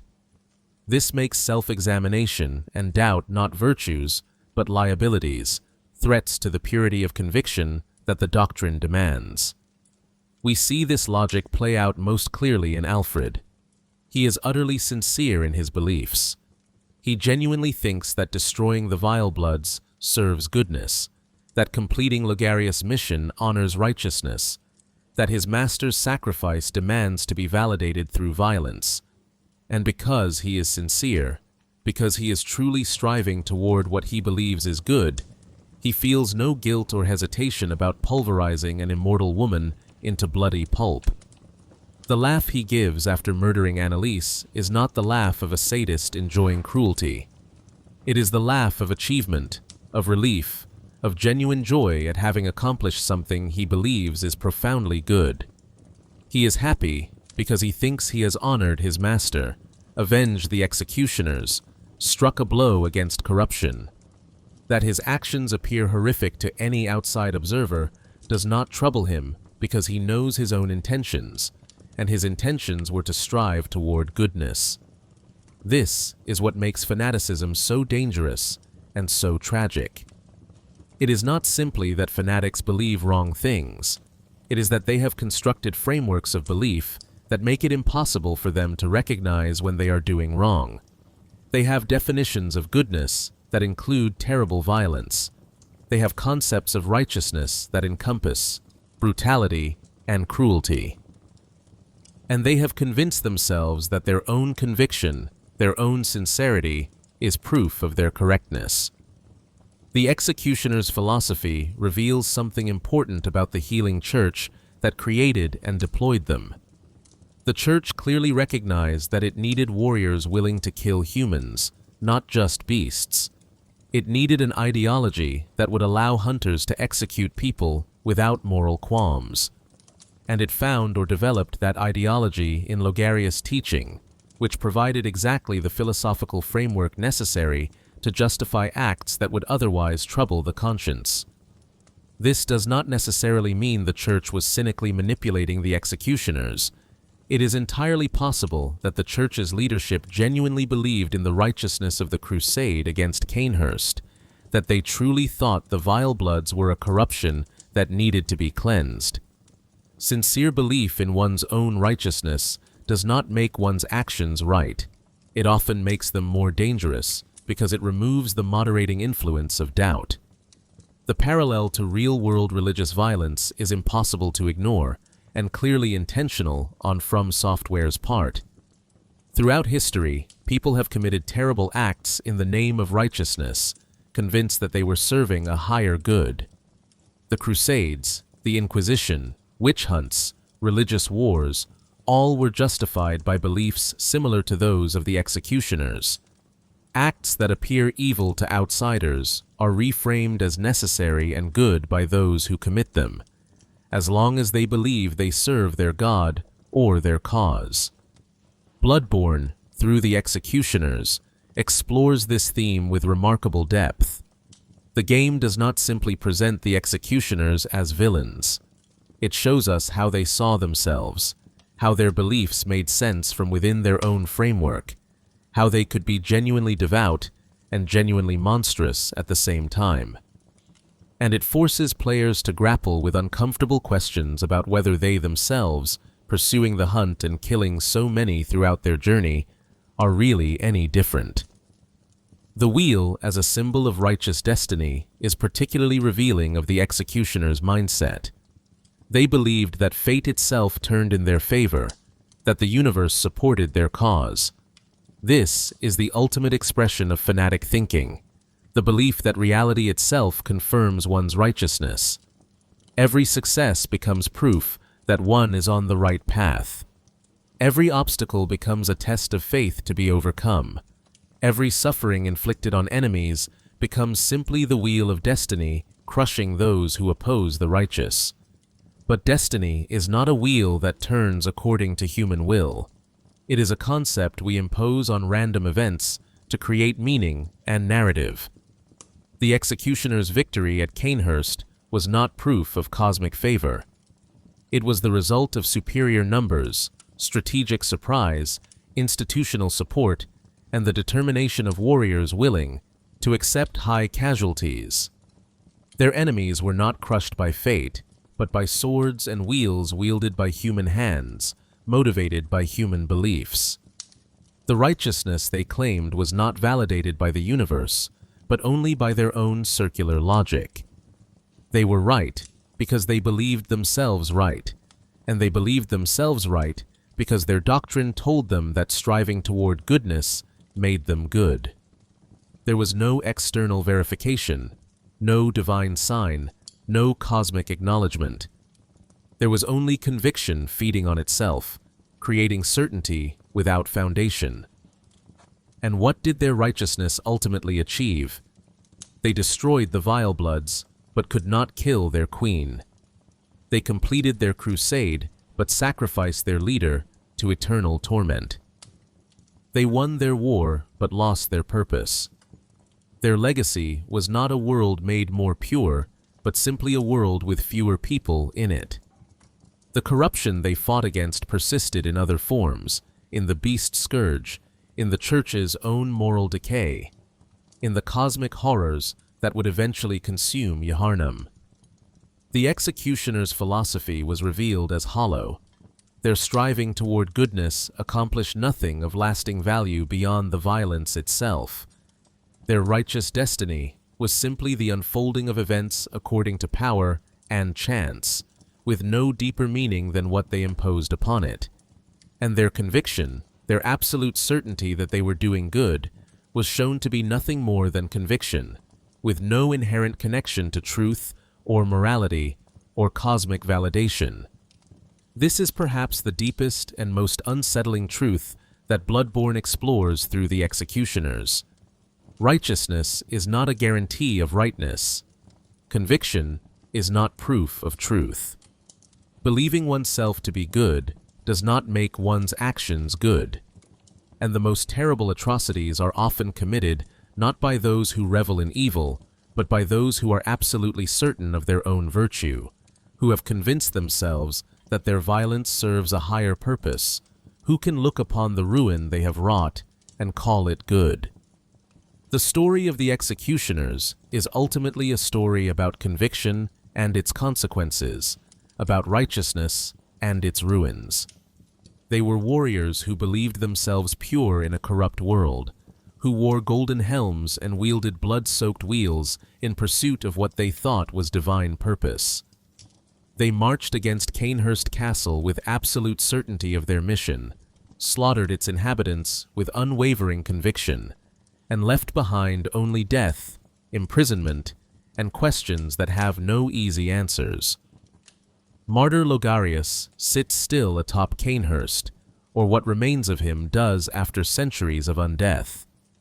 A withered corpse sustained by will and arcane power, guarding a seal that imprisons an immortal queen. He achieved the martyrdom his title proclaims, but not in the way he imagined. There was no recognition from the church, no canonization, no proper commemoration. Only isolation and endless duty, maintaining a prison that ultimately proved futile since Annalise could be resurrected despite his sacrifice. The other executioners who fought at Cainhurst are long dead, their names forgotten.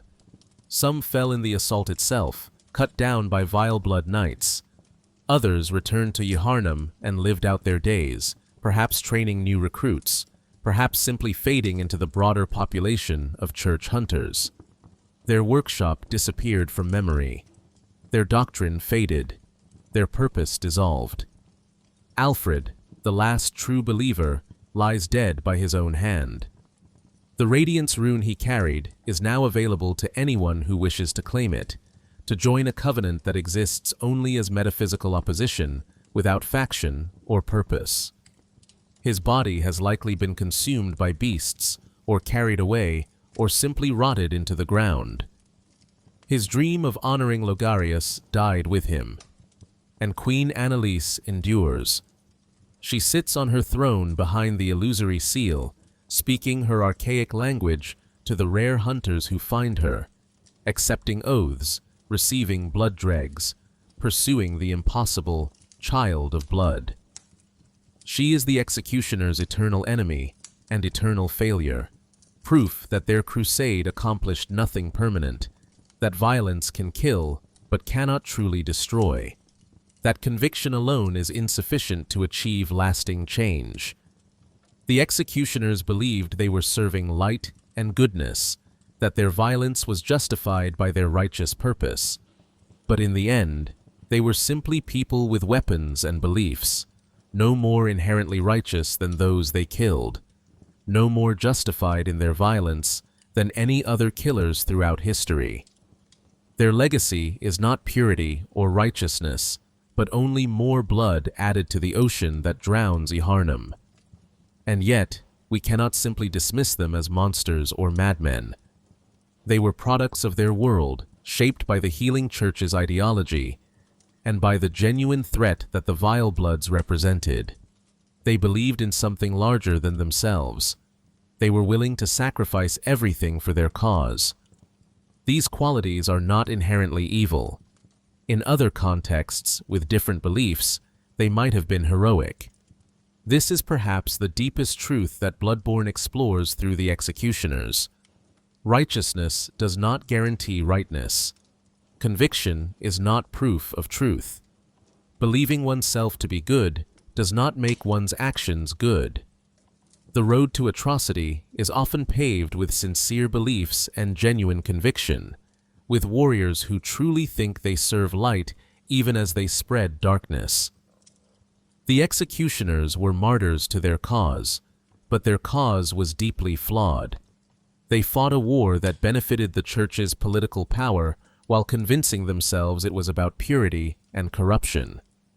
They slaughtered men and women while telling themselves they were defending goodness. They left behind only emptiness, a fallen castle, a trapped queen, a lonely vigil, and a final devotee who completed their mission before ending his own life. In Cainhurst, where blood ministration has failed and the beast scourge has consumed nearly everyone, where the healing church's lies have been revealed and its crimes exposed, the executioners' crusade against the Vilebloods seems almost trivial. They thought they were fighting the most important battle, that the corruption they opposed was the greatest threat. But they were wrong. The real corruption was deeper, more insidious, woven into the very structure of the church they served. Their golden helms are now museum pieces. Their wheels gather dust. Their doctrine is remembered only by scholars of obscure history, and their conviction that they were righteous has been revealed as the conviction of zealots, no different from countless other fanatics throughout history who committed atrocities while believing themselves good. The tragedy of the executioners is not that they failed. In many ways, they succeeded. They destroyed the Vilebloods. They won their war. Their tragedy is that they succeeded at something that ultimately did not matter, that their victory was hollow, that everything they believed in and fought for meant nothing. They were martyrs to a forgotten cause, warriors who gave everything for beliefs that time would prove to be built on political convenience and propaganda rather than truth. The story of the executioners stands as warning about the dangers of absolute conviction, about how easily we can convince ourselves that our violence is righteous, about the temptation to divide the world into pure and corrupt, worthy and unworthy of life, about how beliefs can be manipulated to serve power, about how the most terrible acts are so often committed by those who believe, with absolute certainty, that they are doing good. The golden helms shine no more. The wheels have ceased their turning. The Radiance rune offers its meager benefits to anyone who claims it, and Martyr Logarius, if he retains any consciousness in his undead state, sits alone atop Cainhurst, guarding a seal against an enemy who has already won simply by outlasting those who sought to destroy her. All that remains are questions without easy answers. Were the executioners heroes or villains? Were they righteous or simply convinced of their righteousness? Did they serve goodness or merely call their service good? And what does it mean to strive to be good in a world where goodness itself is so difficult to define, where conviction can lead to atrocity, where the most terrible acts are committed by those who believe themselves pure? These questions haunt us because they have no simple answers, because the executioners were not simple monsters or simple heroes, but complex humans who believed they were doing right even as they committed wrongs. They were zealots and martyrs, fanatics and warriors, victims and perpetrators all at once. And in the nightmare of Yaharnam, where the hunt never ends and blood flows eternal, the executioner's legacy persists not in any living person or active organization, but in the questions they force us to ask, about righteousness and violence, about conviction and truth, about the terrible things we can justify when we believe we serve a higher purpose. Thank you for listening to this deep exploration of the executioners, their crusade, their philosophy, and their ultimate fate. If you found this journey through Bloodborne's lore worthwhile, please consider liking this video and subscribing to the channel for more long-form explorations of the stories and themes hidden within the worlds of our favorite games. The hunt may continue, but for now, may you find rest in the waking world, and may the good blood guide your way. The executioner's workshop deserves deeper examination, for it was here that mere hunters were transformed into holy warriors, where steel was forged alongside ideology, where the practical craft of weapon-making merged with the heady atmosphere of religious fanaticism. The Wheel Hunter badge describes this place as a secretive enclave of mystical beliefs and heady fanaticism, which served as the backbone of the executioner's unique brand of justice. Every word of that description tells us something important about what this place was, though many of the specific details must be inferred from what we know of similar organizations. The workshop was secretive, hidden from casual observation. This much is stated directly.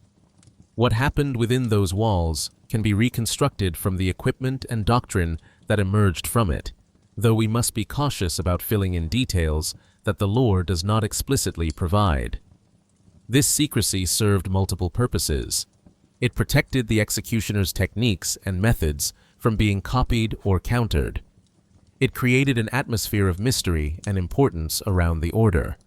And perhaps most importantly, it allowed the executioners to develop their ideology without outside scrutiny or challenge. Within those secret walls, mystical beliefs flourished. The executioners were not mere soldiers or craftsmen. They saw themselves as participants in a cosmic drama, servants of forces beyond normal human comprehension. They studied the Radiance rune, one of the lost arcane symbols discovered by Carol. They contemplated the meaning of their mission in spiritual and metaphysical terms. They convinced themselves that what they were doing had significance beyond mere politics or violence. And there was heady fanaticism, the intoxicating certainty that comes from absolute conviction. In the workshop, doubt would have been seen not as wisdom, but as weakness. Questions about whether the crusade was just would have been dismissed as corruption or lack of faith. The executioners reinforced each other's beliefs, creating an echo chamber where their shared conviction grew stronger and more rigid with each repetition. This workshop served as the backbone of the executioner's unique brand of justice. Everything they were, everything they believed, everything they did, flowed from what was developed and maintained in this space. The weapons they wielded were crafted here. The doctrine they followed was refined here. The identity they adopted was forged here alongside steel and righteousness. The Logarius Wheel was more than a weapon. It was a statement of purpose, a physical embodiment of the executioner's beliefs. Creating such a weapon required not just skill in metallurgy, but deep understanding of arcane principles. The wheel had to be balanced perfectly to function as both a club and a spinning instrument of judgment. It had to be constructed in such a way that it could hold and release blood, transforming that blood into arcane power. The process of creating a Logarius Wheel was probably as much ritual as craft. The smiths would have worked with intention and prayer, infusing the weapon with purpose as they shaped it. When the wheel was finally bathed in Vileblood blood during the crusade, when it became forever steeped in their ire, this was the completion of a process that had begun in the workshop. The weapon was designed from the beginning to absorb that blood, to carry it, to use it as proof of the executioner's victory. The Gold Ardeo too would have required extraordinary craftsmanship. Creating a helmet that could function as both protection and symbol required working with gold, a soft metal that is difficult to use for armor. The conical shape had to be constructed precisely to evoke the pyramidal form of the Radiance rune. The interior had to be padded and shaped to fit human heads, while the exterior maintained its symbolic geometry. But beyond the technical challenges, creating the Gold Ardeo required understanding its symbolic importance. This was not merely a helmet, it was a transformation device. When an executioner donned the Gold Ardeo, they were declaring their readiness to become something more than human, to become an instrument of righteous judgment. The craftsmen who created these helms were not just making equipment, they were crafting identity. The workshop was also where the executioner garb was designed and produced. This elaborate outfit, with its heavy draping of holy shawl and its multiple layers of fabric, required substantial textile work. The design deliberately evoked religious authority and moral weight. The heavy shawl was meant to suggest the burden of righteousness, the weight of purpose that the executioners carried. The multiple layers created visual complexity, making executioners appear larger and more imposing. The fact that this garb would later become the basis for all healing church attire suggests that the executioner's workshop was producing aesthetics as much as equipment. The look they created was so effective at conveying authority and purpose that it was adopted more broadly. Hunters who had never participated in the crusade against Cainhurst would wear clothes based on the executioner design, unconsciously perpetuating the visual language that Logarius and his followers had developed. But the workshop's most important product was not weapons or clothing. It was believers. Men who entered the workshop as mere hunters or warriors emerged as executioners, transformed by their training and indoctrination into zealots who would commit any act in service to their cause. This transformation required systematic cultivation of belief, careful reinforcement of doctrine, and deliberate suppression of doubt. New recruits would have been taught the history of the Vilebloods as the executioners understood it. The story of the scholar's betrayal, the corruption of Cainhurst, the threat to blood ministration, and to the healing church. This narrative would have been presented not as one interpretation among many, but as unquestionable truth. Any suggestion that the church might have political motivations, or that the Vilebloods might have legitimate grievances, would have been dismissed as corruption or naivety. They would have studied Logarius' teaching about acts of goodness and evil. They would have learned to see complexity not as reason for caution, but as justification for their own judgment. They would have been taught that striving toward goodness was what mattered, and that they themselves would determine what goodness required. This created a framework where any violence could be justified as long as it was committed with conviction. The workshop cultivated specific virtues and condemned specific weaknesses. Conviction was the highest virtue, doubt the greatest weakness. Mercy was foolishness, ruthlessness was strength. Hesitation was corruption, immediate obedience was righteousness.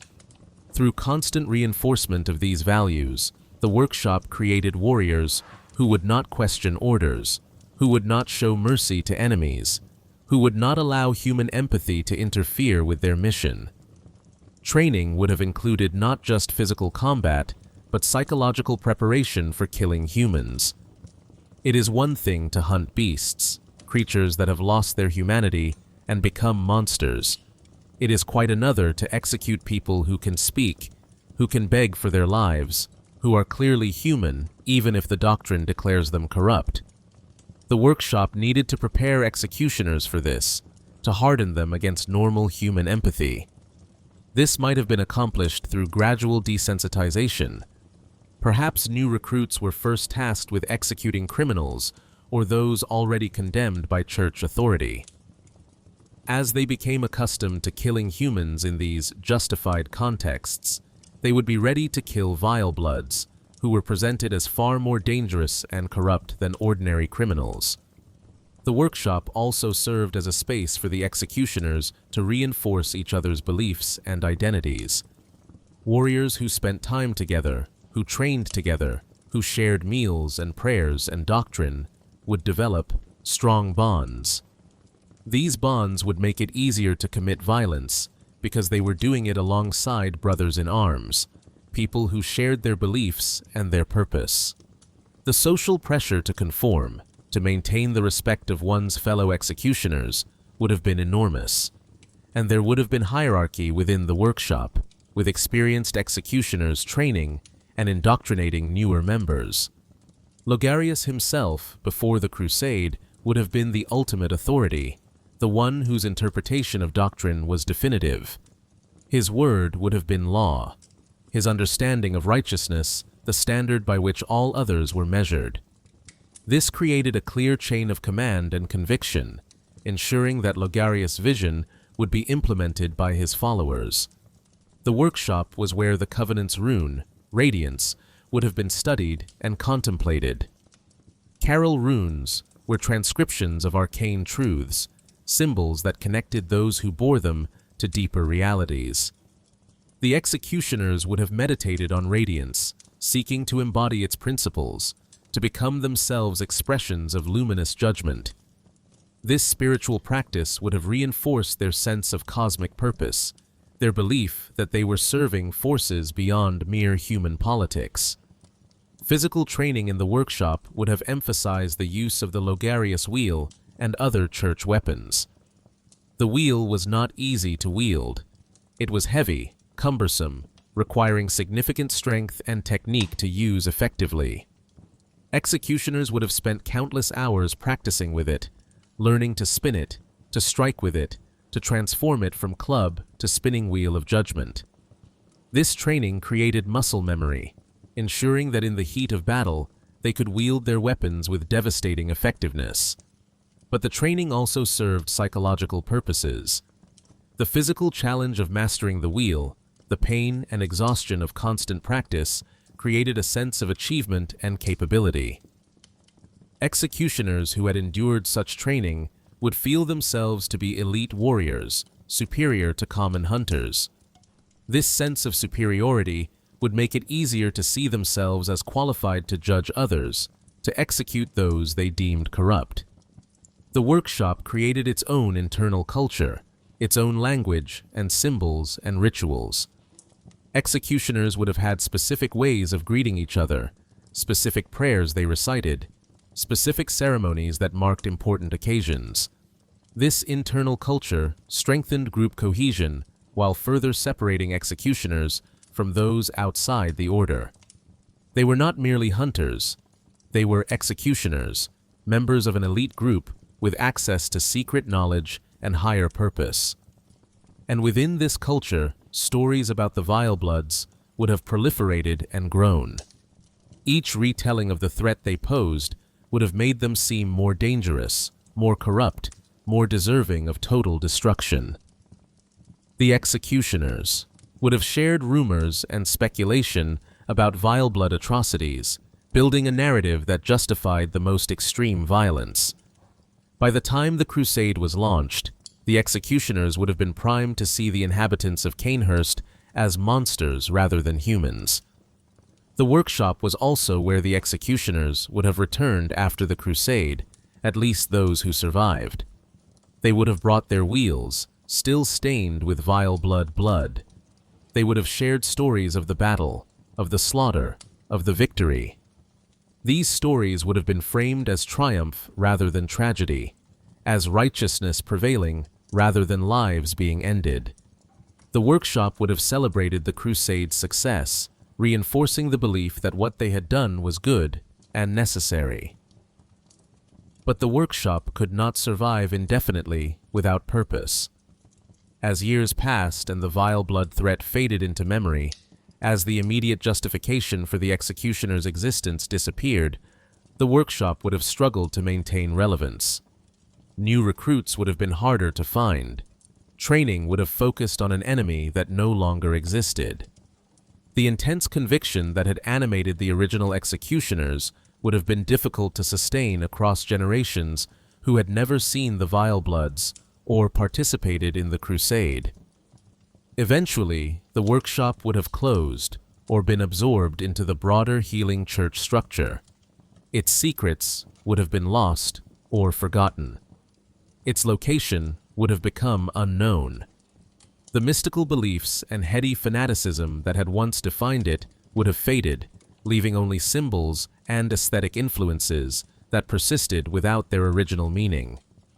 By Alfred's time, the workshop existed only in his imagination, reconstructed from fragmentary knowledge and fervent belief. He had never trained there, never participated in its culture, never received instruction from Logarius or from veterans of the crusade. He had only the doctrine, the symbols, and his own conviction. And so he created his own version of what the executioners must have been, an idealized vision untainted by the messy reality of actual history. The workshop of the executioners stands as a reminder of how ideology is manufactured and maintained, how spaces and cultures can be designed to produce specific kinds of believers, how systematic indoctrination can transform ordinary people into zealots capable of extraordinary violence. It was not merely a place where weapons were made. It was a forge for conviction itself, where the raw material of human belief was shaped into instruments of righteous judgment, where doubt was burned away and certainty was hammered into unbreakable form. The visual design of the executioners was not arbitrary or merely practical. Every element of their appearance was carefully chosen to convey specific meanings, to evoke specific responses, to shape how they saw themselves and how others saw them. Understanding this aesthetic dimension is essential to understanding the executioners as a whole, for they were as much a visual statement as a military force, as much about symbolism as about violence. Gold is not a practical metal for armor or helmets. It is soft, easily dented, difficult to work with. Choosing gold for the Ardeo was a deliberate symbolic decision. Gold represents purity, incorruptibility, divinity. It is associated with the sun, with light, with things that are precious and valuable. By wearing golden helms, the executioners were making a claim about their own nature. They were declaring themselves pure, untainted by the corruption they fought against. The choice of gold also created a striking visual impact. In the gray stone halls of Yaharnam, in the perpetual gloom of the hunt, a golden helm would catch any available light and shine. Executioners would have been immediately visible, impossible to miss or ignore. This served tactical purposes, marking them as leaders or special forces. But it also served psychological purposes, making them appear as bearers of light in darkness, as figures of divine judgment descending upon the corrupt. The conical pyramidal shape of the Gold Ardeo evoked specific symbolic associations. Pyramids point upward, suggesting aspiration toward higher things, connection between earth and heaven. The triangular form appears across religious and mystical traditions as symbol of divinity, trinity, transcendence. By wearing pyramid-shaped helms, the executioners were associating themselves with these deeper meanings, suggesting that they served forces beyond mere human authority. The blank facelessness of the Gold Ardeo was perhaps its most psychologically significant feature. When an executioner donned this helm, their individual identity was subsumed into the collective identity of the order.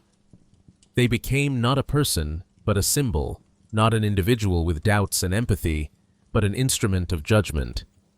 This dehumanization worked both ways, making it easier for executioners to commit violence while making them appear more frightening and implacable to their enemies. The facelessness also created a kind of anonymity, a removal of personal responsibility.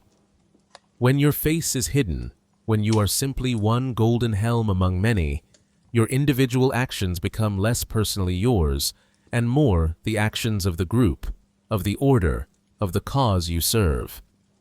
This diffusion of responsibility makes it easier to commit acts that one might hesitate to do with one's face exposed, one's individual identity visible. The executioner garb, with its heavy draping of holy shawl, created visual weight and presence. The multiple layers of fabric made executioners appear larger, more imposing. The shawl flowed and moved as they walked, creating a sense of gravitas and importance. This was clothing designed to command respect and inspire awe or fear, depending on who was observing. The fact that this garb became the basis for all healing church attire speaks to its effectiveness as visual communication. Later church hunters, wearing similar designs, would unconsciously benefit from the authority and seriousness that the executioner aesthetic conveyed.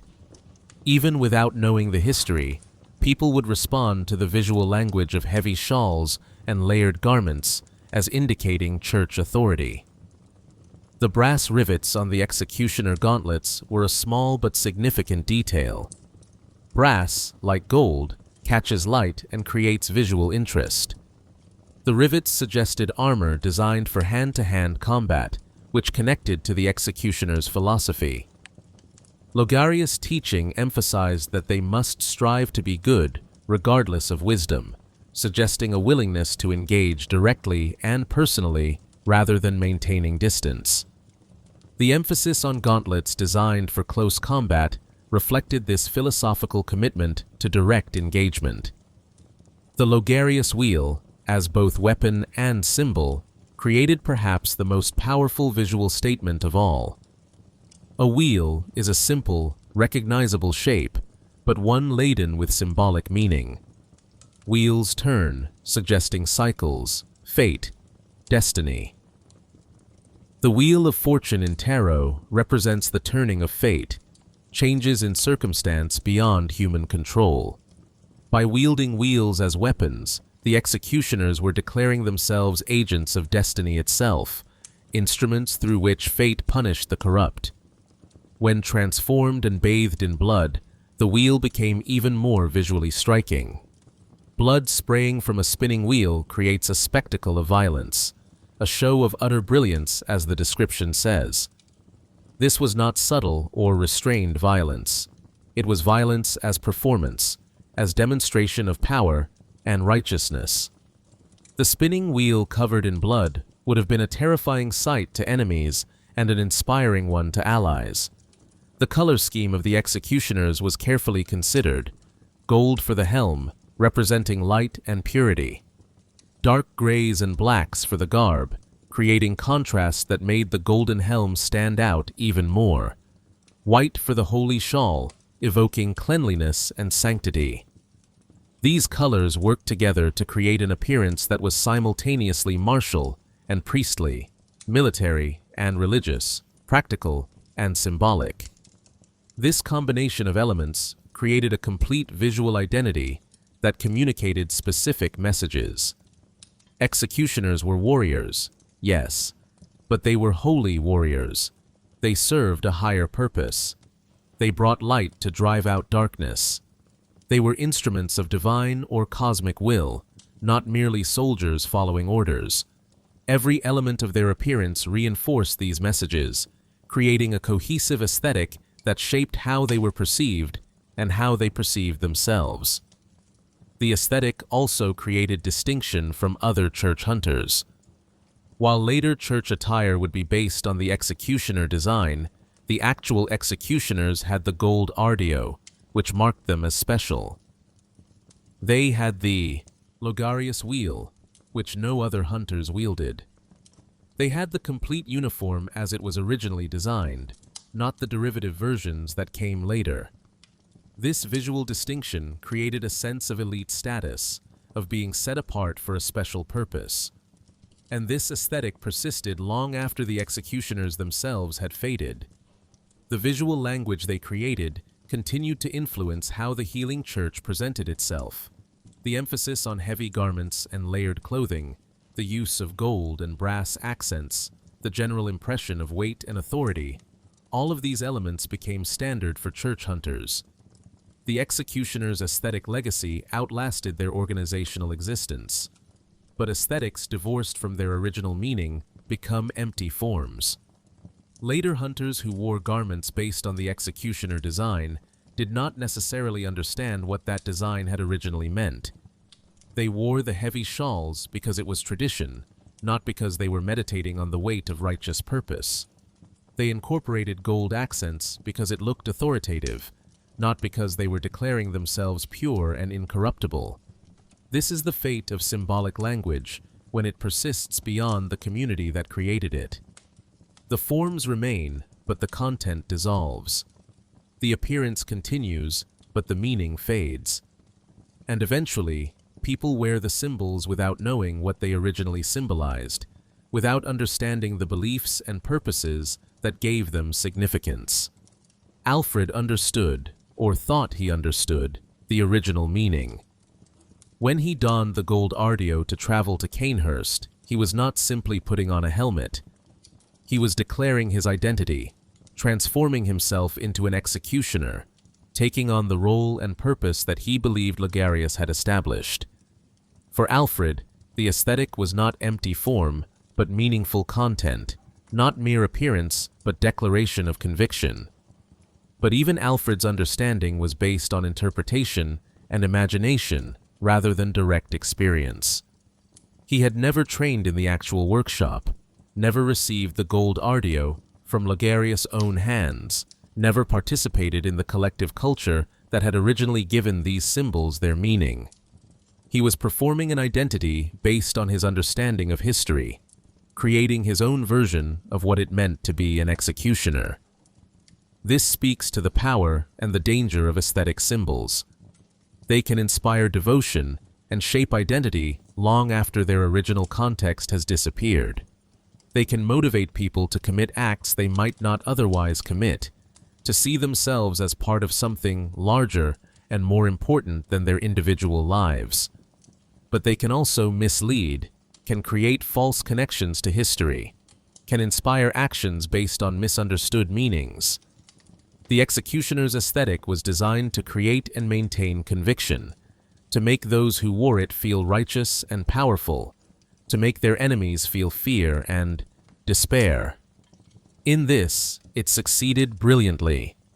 But it also contributed to the violence and tragedy of their crusade, making it easier to commit atrocities by dressing them in symbols of purity and light, by creating an appearance of righteousness that disguised the horror of what was actually being done. One of the most striking aspects of the executioner's story is what is absent from official church records and doctrine. For an organization that claimed to serve the healing church, that fought a major crusade with church backing, the executioners left remarkably little trace in the church's public history. This silence is itself revealing, telling us much about how the church viewed their actions and wished them to be remembered, or rather, not remembered. By the time of Bloodborne's main events, the average citizen of Yharnam appears to know nothing about the executioners or their crusade against Cainhurst. The war that seemed so important to Logarius and his followers has been effectively erased from public memory. Even among church hunters, knowledge of the executioners seems limited. Alfred has to explain who they were and what they did, suggesting that this is not common knowledge even among those who serve the church. This forgetting was almost certainly deliberate. The church had reasons to want the crusade against Cainhurst forgotten, or at least not widely discussed. The war raised uncomfortable questions about the church's motivations and methods. It revealed the church's willingness to use extreme violence against political rivals. It demonstrated that the Church would commit what amounted to genocide to eliminate threats to its power. The official narrative about the Vilebloods, as presented by Alfred, focuses on their corruption and the threat they pose to blood ministration. But this narrative conveniently ignores the political dimension of the conflict. The nobles of Cainhurst were the traditional aristocracy, the old ruling class. By destroying them, the Church removed a significant obstacle to its own political dominance. Framing this as a religious crusade rather than a political purge served the Church's interests. The Church also had reason to downplay the executioners themselves. These were warriors who operated with significant independence, who had their own workshop and their own doctrine, who were fanatically devoted to their own interpretation of righteousness. From the Church hierarchy's perspective, such independence could be dangerous. Better to absorb what was useful from the executioners, their aesthetic and their symbolism, while allowing their actual organization and specific history to fade into obscurity. Moreover, the crusade had not been entirely successful. Logarius had failed to kill Queen Annalise. He had been forced to become her eternal jailer, transformed into an undead guardian sitting alone atop Cainhurst. This was not the triumphant martyrdom that might inspire others. This was a strange, disturbing sacrifice that raised as many questions as it answered. Better to simply not discuss it in detail. The destruction of the road to Cainhurst served multiple purposes. It prevented anyone from easily reaching the castle, ensuring that Annalise would remain imprisoned and isolated. But it also made the castle itself fade from memory. Without a physical road connecting Cainhurst to Yharnam, the castle became legendary rather than real, a place that might or might not exist, a story rather than an actual location. This suited the Church's purposes perfectly.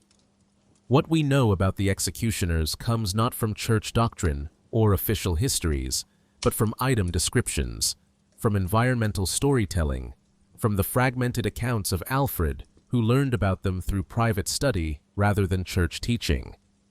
This suggests that the Church did not want this history taught, did not want these events remembered in detail, preferred that they remain obscure.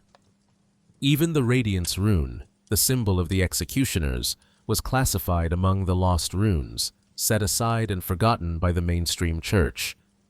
This classification suggests deliberate suppression rather than natural fading.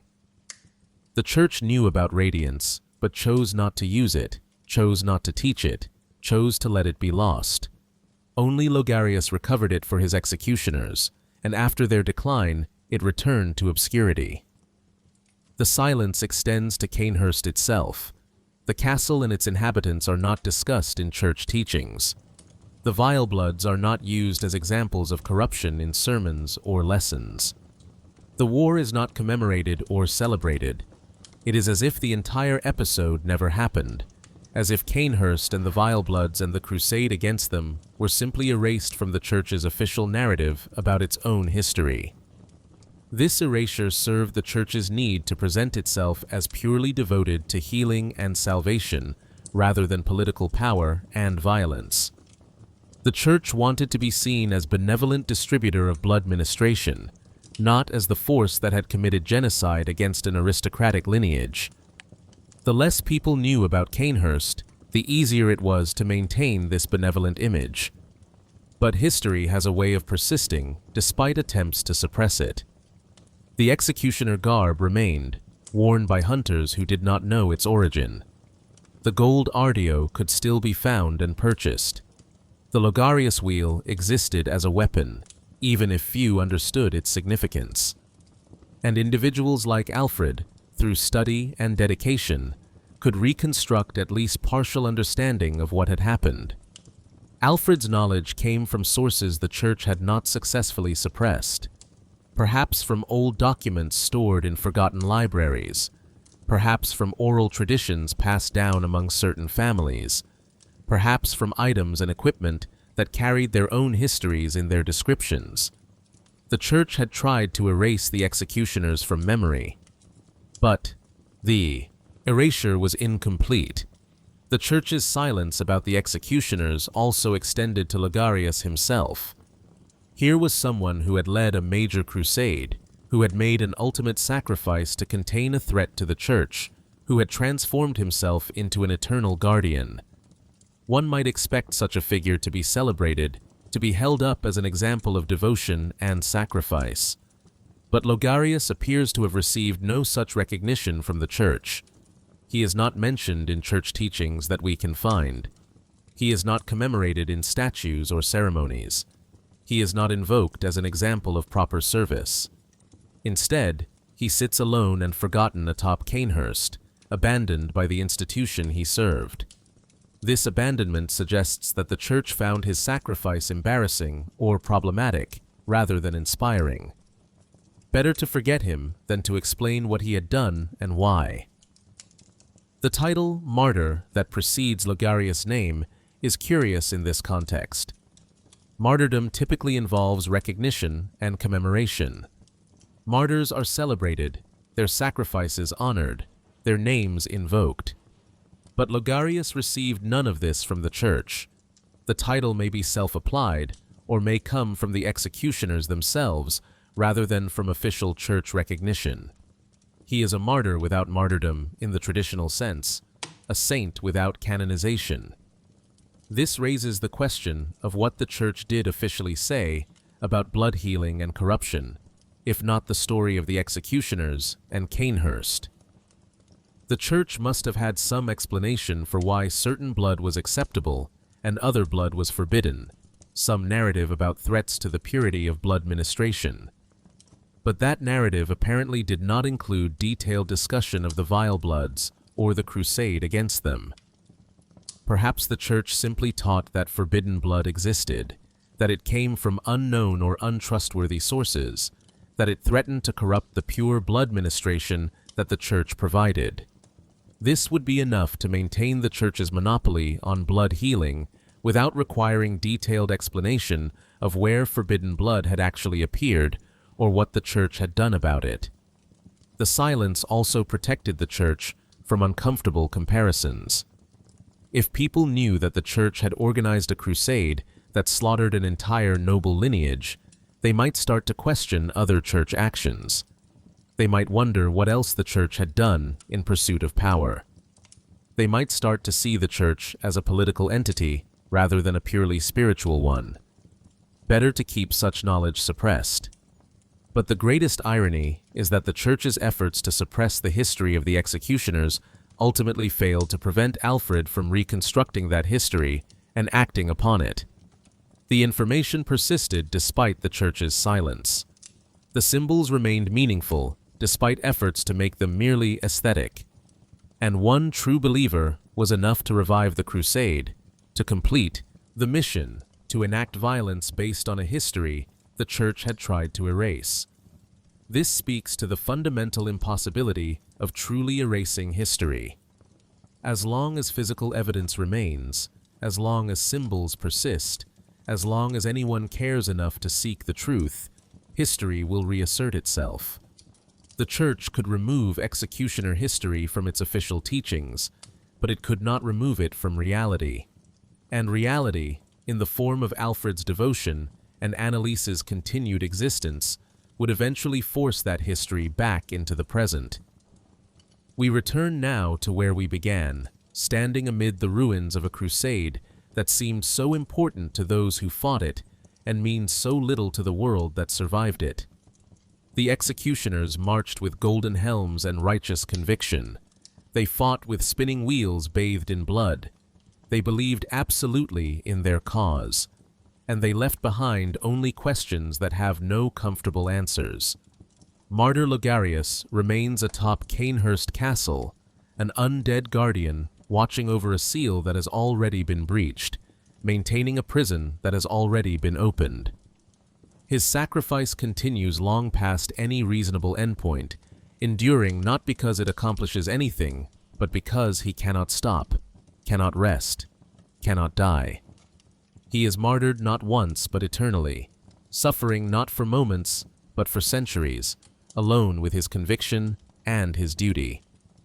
Queen Annalise sits on her throne, speaking to hunters who will never fully understand what she is or what she has lost. She collects blood dregs that will never achieve their purpose. She waits for a child who will never be born. She rules a kingdom that no longer exists except in her eternal memory. She is both victor and victim, having outlasted her enemies, but at the cost of everything except continued existence. Alfred lies dead by his own hand, having completed what he thought was his master's mission, having achieved what he believed was righteousness. His body has returned to the earth or been consumed by beasts. His conviction died with him. The last executioner is gone, and with him goes the final living connection to what the order actually meant and believed and fought for. The executioners believed they were serving light and goodness. They believed their violence was justified by their righteous purpose. They believed that eliminating the Vilebloods would protect blood ministration and serve the greater good. They were wrong about almost everything, but their conviction never wavered. And that unwavering conviction made them capable of terrible things. This is what Bloodborne teaches us through the executioners. Conviction is not virtue. Certainty is not truth. Believing oneself to be good does not make one's actions good. The most terrible atrocities in history have been committed not by those who reveled in evil, but by those who were absolutely certain of their own righteousness, who could look upon the suffering they caused and call it necessary, who could commit genocide and call it cleansing. The executioners were not unique in this. They were exemplars of a pattern that repeats throughout human history. Religious crusades, political purges, ethnic cleansings, cultural genocides, all committed by people who believed, with absolute conviction, that they were serving a higher purpose, that their violence was justified, that they were making the world better by eliminating those they deemed corrupt or dangerous or simply other. What makes the executioners particularly tragic is that they were not even fighting for something that mattered in any cosmic sense. The threat they opposed was real enough in immediate political terms. The Vilebloods were predatory and dangerous, but destroying them did not save Yharnam. It did not prevent the beast scourge. It did not preserve the purity of blood ministration, which was already flawed and destined to fail. The executioners won their war and accomplished nothing of lasting value. And yet, we cannot simply dismiss them as villains or madmen. They were human beings shaped by their circumstances, convinced by doctrines that seemed reasonable within their own framework, motivated by beliefs that they had been taught to hold sacred. In another context, with different teachings, their conviction and willingness to sacrifice might have been heroic. The qualities that made them executioners were not inherently evil. They were simply directed toward terrible purposes. This is perhaps the most unsettling truth. The line between heroism and atrocity is not as clear as we would like it to be. The same qualities that make great heroes can make terrible villains. Conviction, courage, willingness to sacrifice, devotion to a cause larger than oneself, all of these can serve either purpose. What matters is not the qualities themselves, but how they are directed, what beliefs they serve, what purposes they are harnessed to achieve. The executioners challenge us to examine our own convictions. When we are absolutely certain of something, when we believe our cause is righteous, when we are willing to commit violence in service to what we believe is good, are we any different from Logarius and his followers? How do we know that our own convictions are not leading us toward atrocity? How can we be sure that our own certainty is not the same dangerous delusion that led the executioners to commit genocide while believing they served goodness? There are no easy answers to these questions, but perhaps that is the point. The executioners had easy answers. They knew who was corrupt and who was pure. They knew what needed to be done. They never doubted their righteousness. And that certainty, that lack of doubt, that easy answer to complex questions led them to terrible acts. Perhaps wisdom lies not in conviction, but in humility, not in certainty, but in the willingness to question, not in easy answers, but in acknowledging complexity, not in righteous confidence, but in the recognition that we might be wrong, that our beliefs might be mistaken, that our conviction might be leading us astray. The executioner's story is a warning about the dangers of absolute conviction. It is a reminder that righteousness can be a mask for atrocity. It is a demonstration that believing oneself to be good is not sufficient to make one's actions good. And it is a challenge to examine our own beliefs with the same critical eye that we apply to those whose actions history has condemned. In Yharnam, where the hunt never ends and blood flows eternal, where the healing church's lies have been exposed and its crimes revealed, where the beast scourge has consumed everything despite all efforts to prevent it, the executioner's crusade against the Vilebloods seems not just futile, but tragically misguided. They fought the wrong enemy. They served the wrong cause. They believed the wrong truths. But they believed absolutely.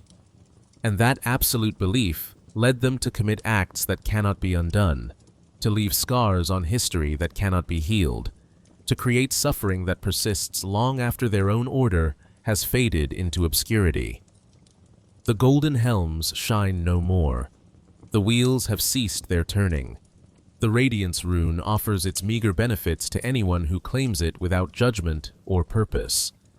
And the only certainty is that conviction without wisdom, righteousness without humility, belief without doubt, leads not to salvation, but to ruin. Thank you for journeying with me through this exploration of the executioners, their crusade, their philosophy, and their ultimate legacy. If you found value in this deep examination of Bloodborne's lore, please consider liking this video and subscribing to the channel for more long-form explorations of the stories, themes, and questions hidden within the worlds of our favorite games. The hunt may continue in Yharnam's eternal night, but for now, may you find rest in the waking world, and may the good blood guide your way.